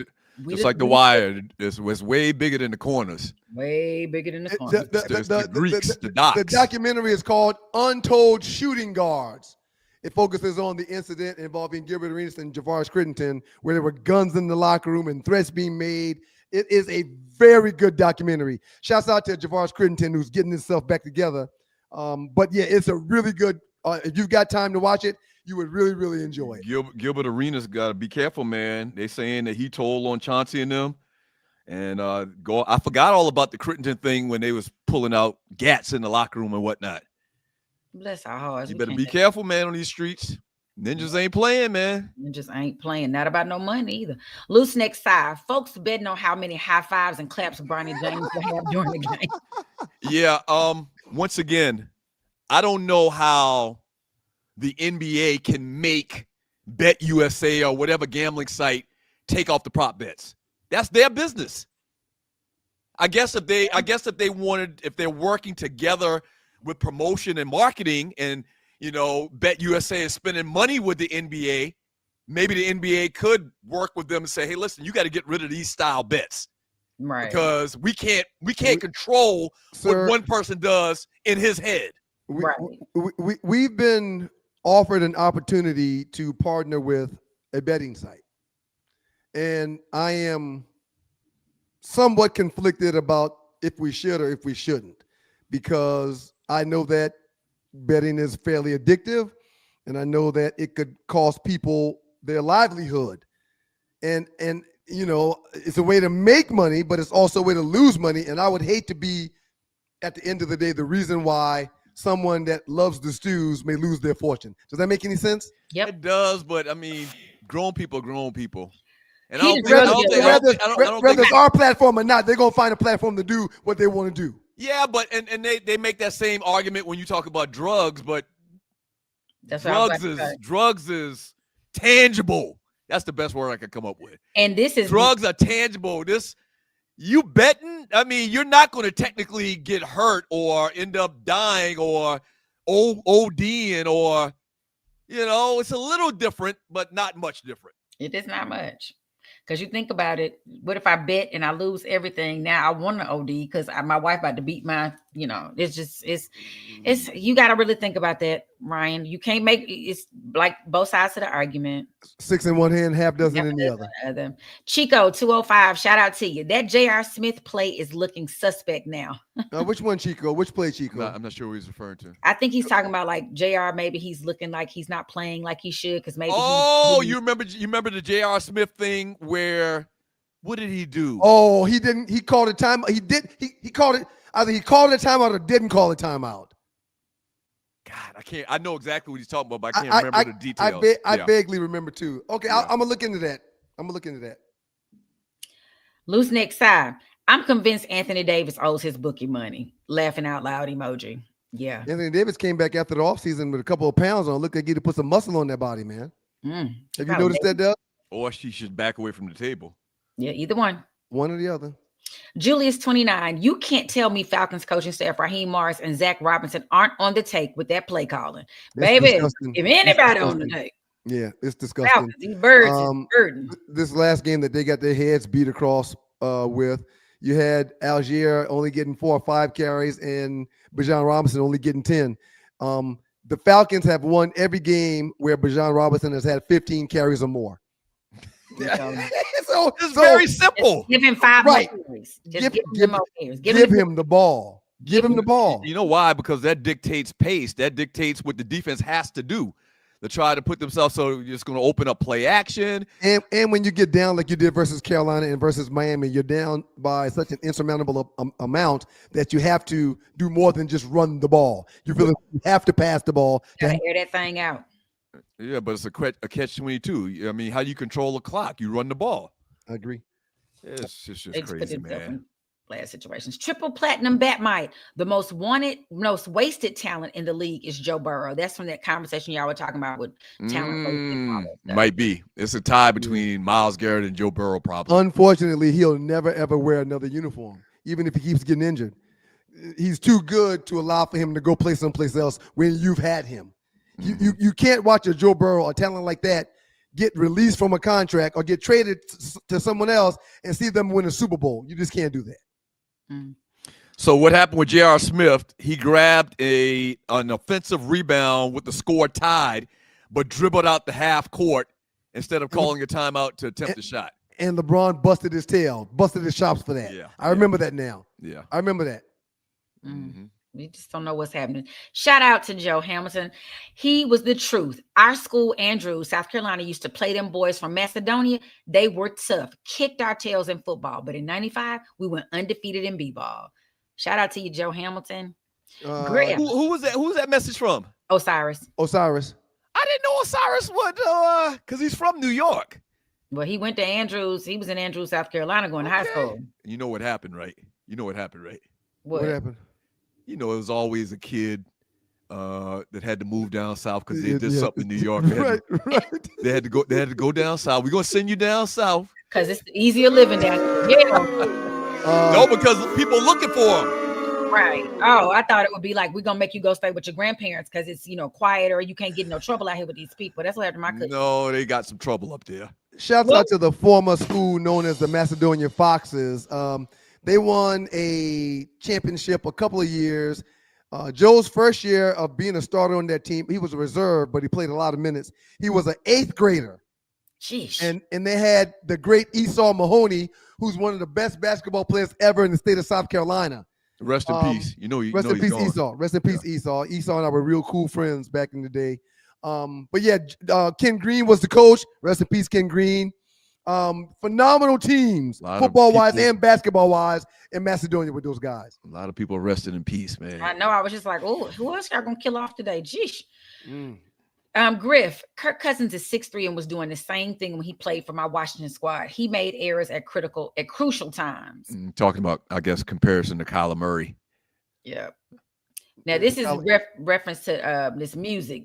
Dez MCM, and this is why our knees, back, feet hurt. We were dancing our asses off back then. That is so true. Lord, the clip from Soul Train. We didn't even talk about that. That was that's old school. These kids don't. You do know these kids don't dance anymore, right? Nope. Like they go in the club, they buy a section, and they smoke hookah all night And and look at each other. And throw napkins. They What do pay you mean throw napkins? Sir, they are paying $60 for a box of napkins in the club. They pay $60 to get the napkins, and they throw the napkins like it's money. But the napkins cost $60 a box. So they've replaced in a strip club. They've replaced the real dollars with napkins. People are still throwing the money too. They're still throwing the ones, but now you can buy napkins. No, I'm talking about a nightclub, not a strip club. I'm talking about like a, Visions or. Are you listening? Go ahead. They're buying napkins for $60 a box in the club and throwing them. I need somebody to verify that. I don't believe you. That don't make no sense. Why would I throw napkins to do what with? Yeah, I just decided to make it. Why would they throw napkins? You're not making up, but I just know they like it. What are you doing? I'll see if I can find the story. That's crazy. I'll see if I can find the Chilling. story. Richard Bullock, you are so right. Ryan, Shamar Moore Unit Stewart. They Right. picking at You you. just hating because you can't grow your hair, Bullock. Right. That's true. Surfer Boy 3000. My mom gave us old pillowcases one year and we were ghost. Yep. Absolutely. That's pretty much what you do. Old school. Per Google, people throw napkins in the club as a way to show off wealth and status. Often a spectacle similar to a money fight. It's also a tradition with roots in ancient Greece and modern variations in places like New Orleans and Bulgaria, where it has become fun and a celebratory ritual to throw napkins in the club. New Orleanians don't throw the napkins. We second line with it. Well, I say they second line with them in their hand, but throw them. If I bring my own napkins stuffed in my pocket, I can't throw those. I have to buy their napkins. Again, I'm out of club culture, so I don't know how it works. But I do know these YNs these days are buying boxes of napkins for $60 to throw them in the club. How'd you get wind of that? How'd you get wind of that? A buddy that still clubs sent me a picture of the floor as he was walking out of the club 2 weeks ago, and it must have been this thick with napkins on the floor. Napkins? Napkins. Ridiculous. Just extra crap to clean up. But I guess I'm making money. I'm like you, Doug. I'm bringing my own napkins in my pocket. Y'all, when they pat me down, man, why are you so padded? Y'all look it up. And not only that, I don't see what kind of thrill you're gonna get in throwing a napkin in there. And it takes so long to hit the ground. Just waiting forever. It's not me. I'm not making this stuff up, y'all. We didn't think we were making it up. We just didn't understand. I need understanding. All that get understanding. I need to understand it. Arlie, read the next 5 or 6, and we gotta get out of here. We gotta get out of here because I gotta go get my. And I gotta shut the show down. Dre B00. Jason Campbell is a football analyst for the Auburn Sports Network and also works as a pregame and postgame analyst for the Washington football team on Mondays. Okay. Shout out to Jason Campbell. He's an Auburn great. Dez, finger waves? Hell no, more like big toe waves. Ha Ryan. It's cornrows. They do look like big toes though. All right, well, maybe I'm putting too much oil in it and I need to dial back. No, you need plenty of oil. Ryan is that student that shows his entire ass when the teacher calls in sick. Yep. That's how he was just clowning. You were what they call a disruptant. Oh, and this is the answer. I was trying to figure out what Brian Stokes Mitchell did when it was his birthday today. He was Hillary's fiance. Remember, he's like, Hillary, will you marry me? And then he, from the Fresh Prince of Bel-Air, that's who he is. He died. That's right. Not in real life, though. Don't kill him. No, he died. You know, do you watch, what's it called? The Gilded Age. The remake of The Fresh Prince. Oh, no. What do they call it? Bel-Air. Bel-Air. So that storyline happened. Okay. Where Hillary's boyfriend died, and I was like, oh shit, I forgot all about that storyline. He did die. And the boyfriend, professional football player, whatever, he keeled over and died. I was like, shit, that's right.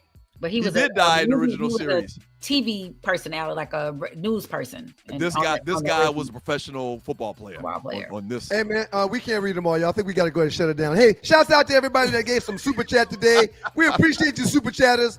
Y'all give me a round of applause. Y'all get a super chat, a round of applause.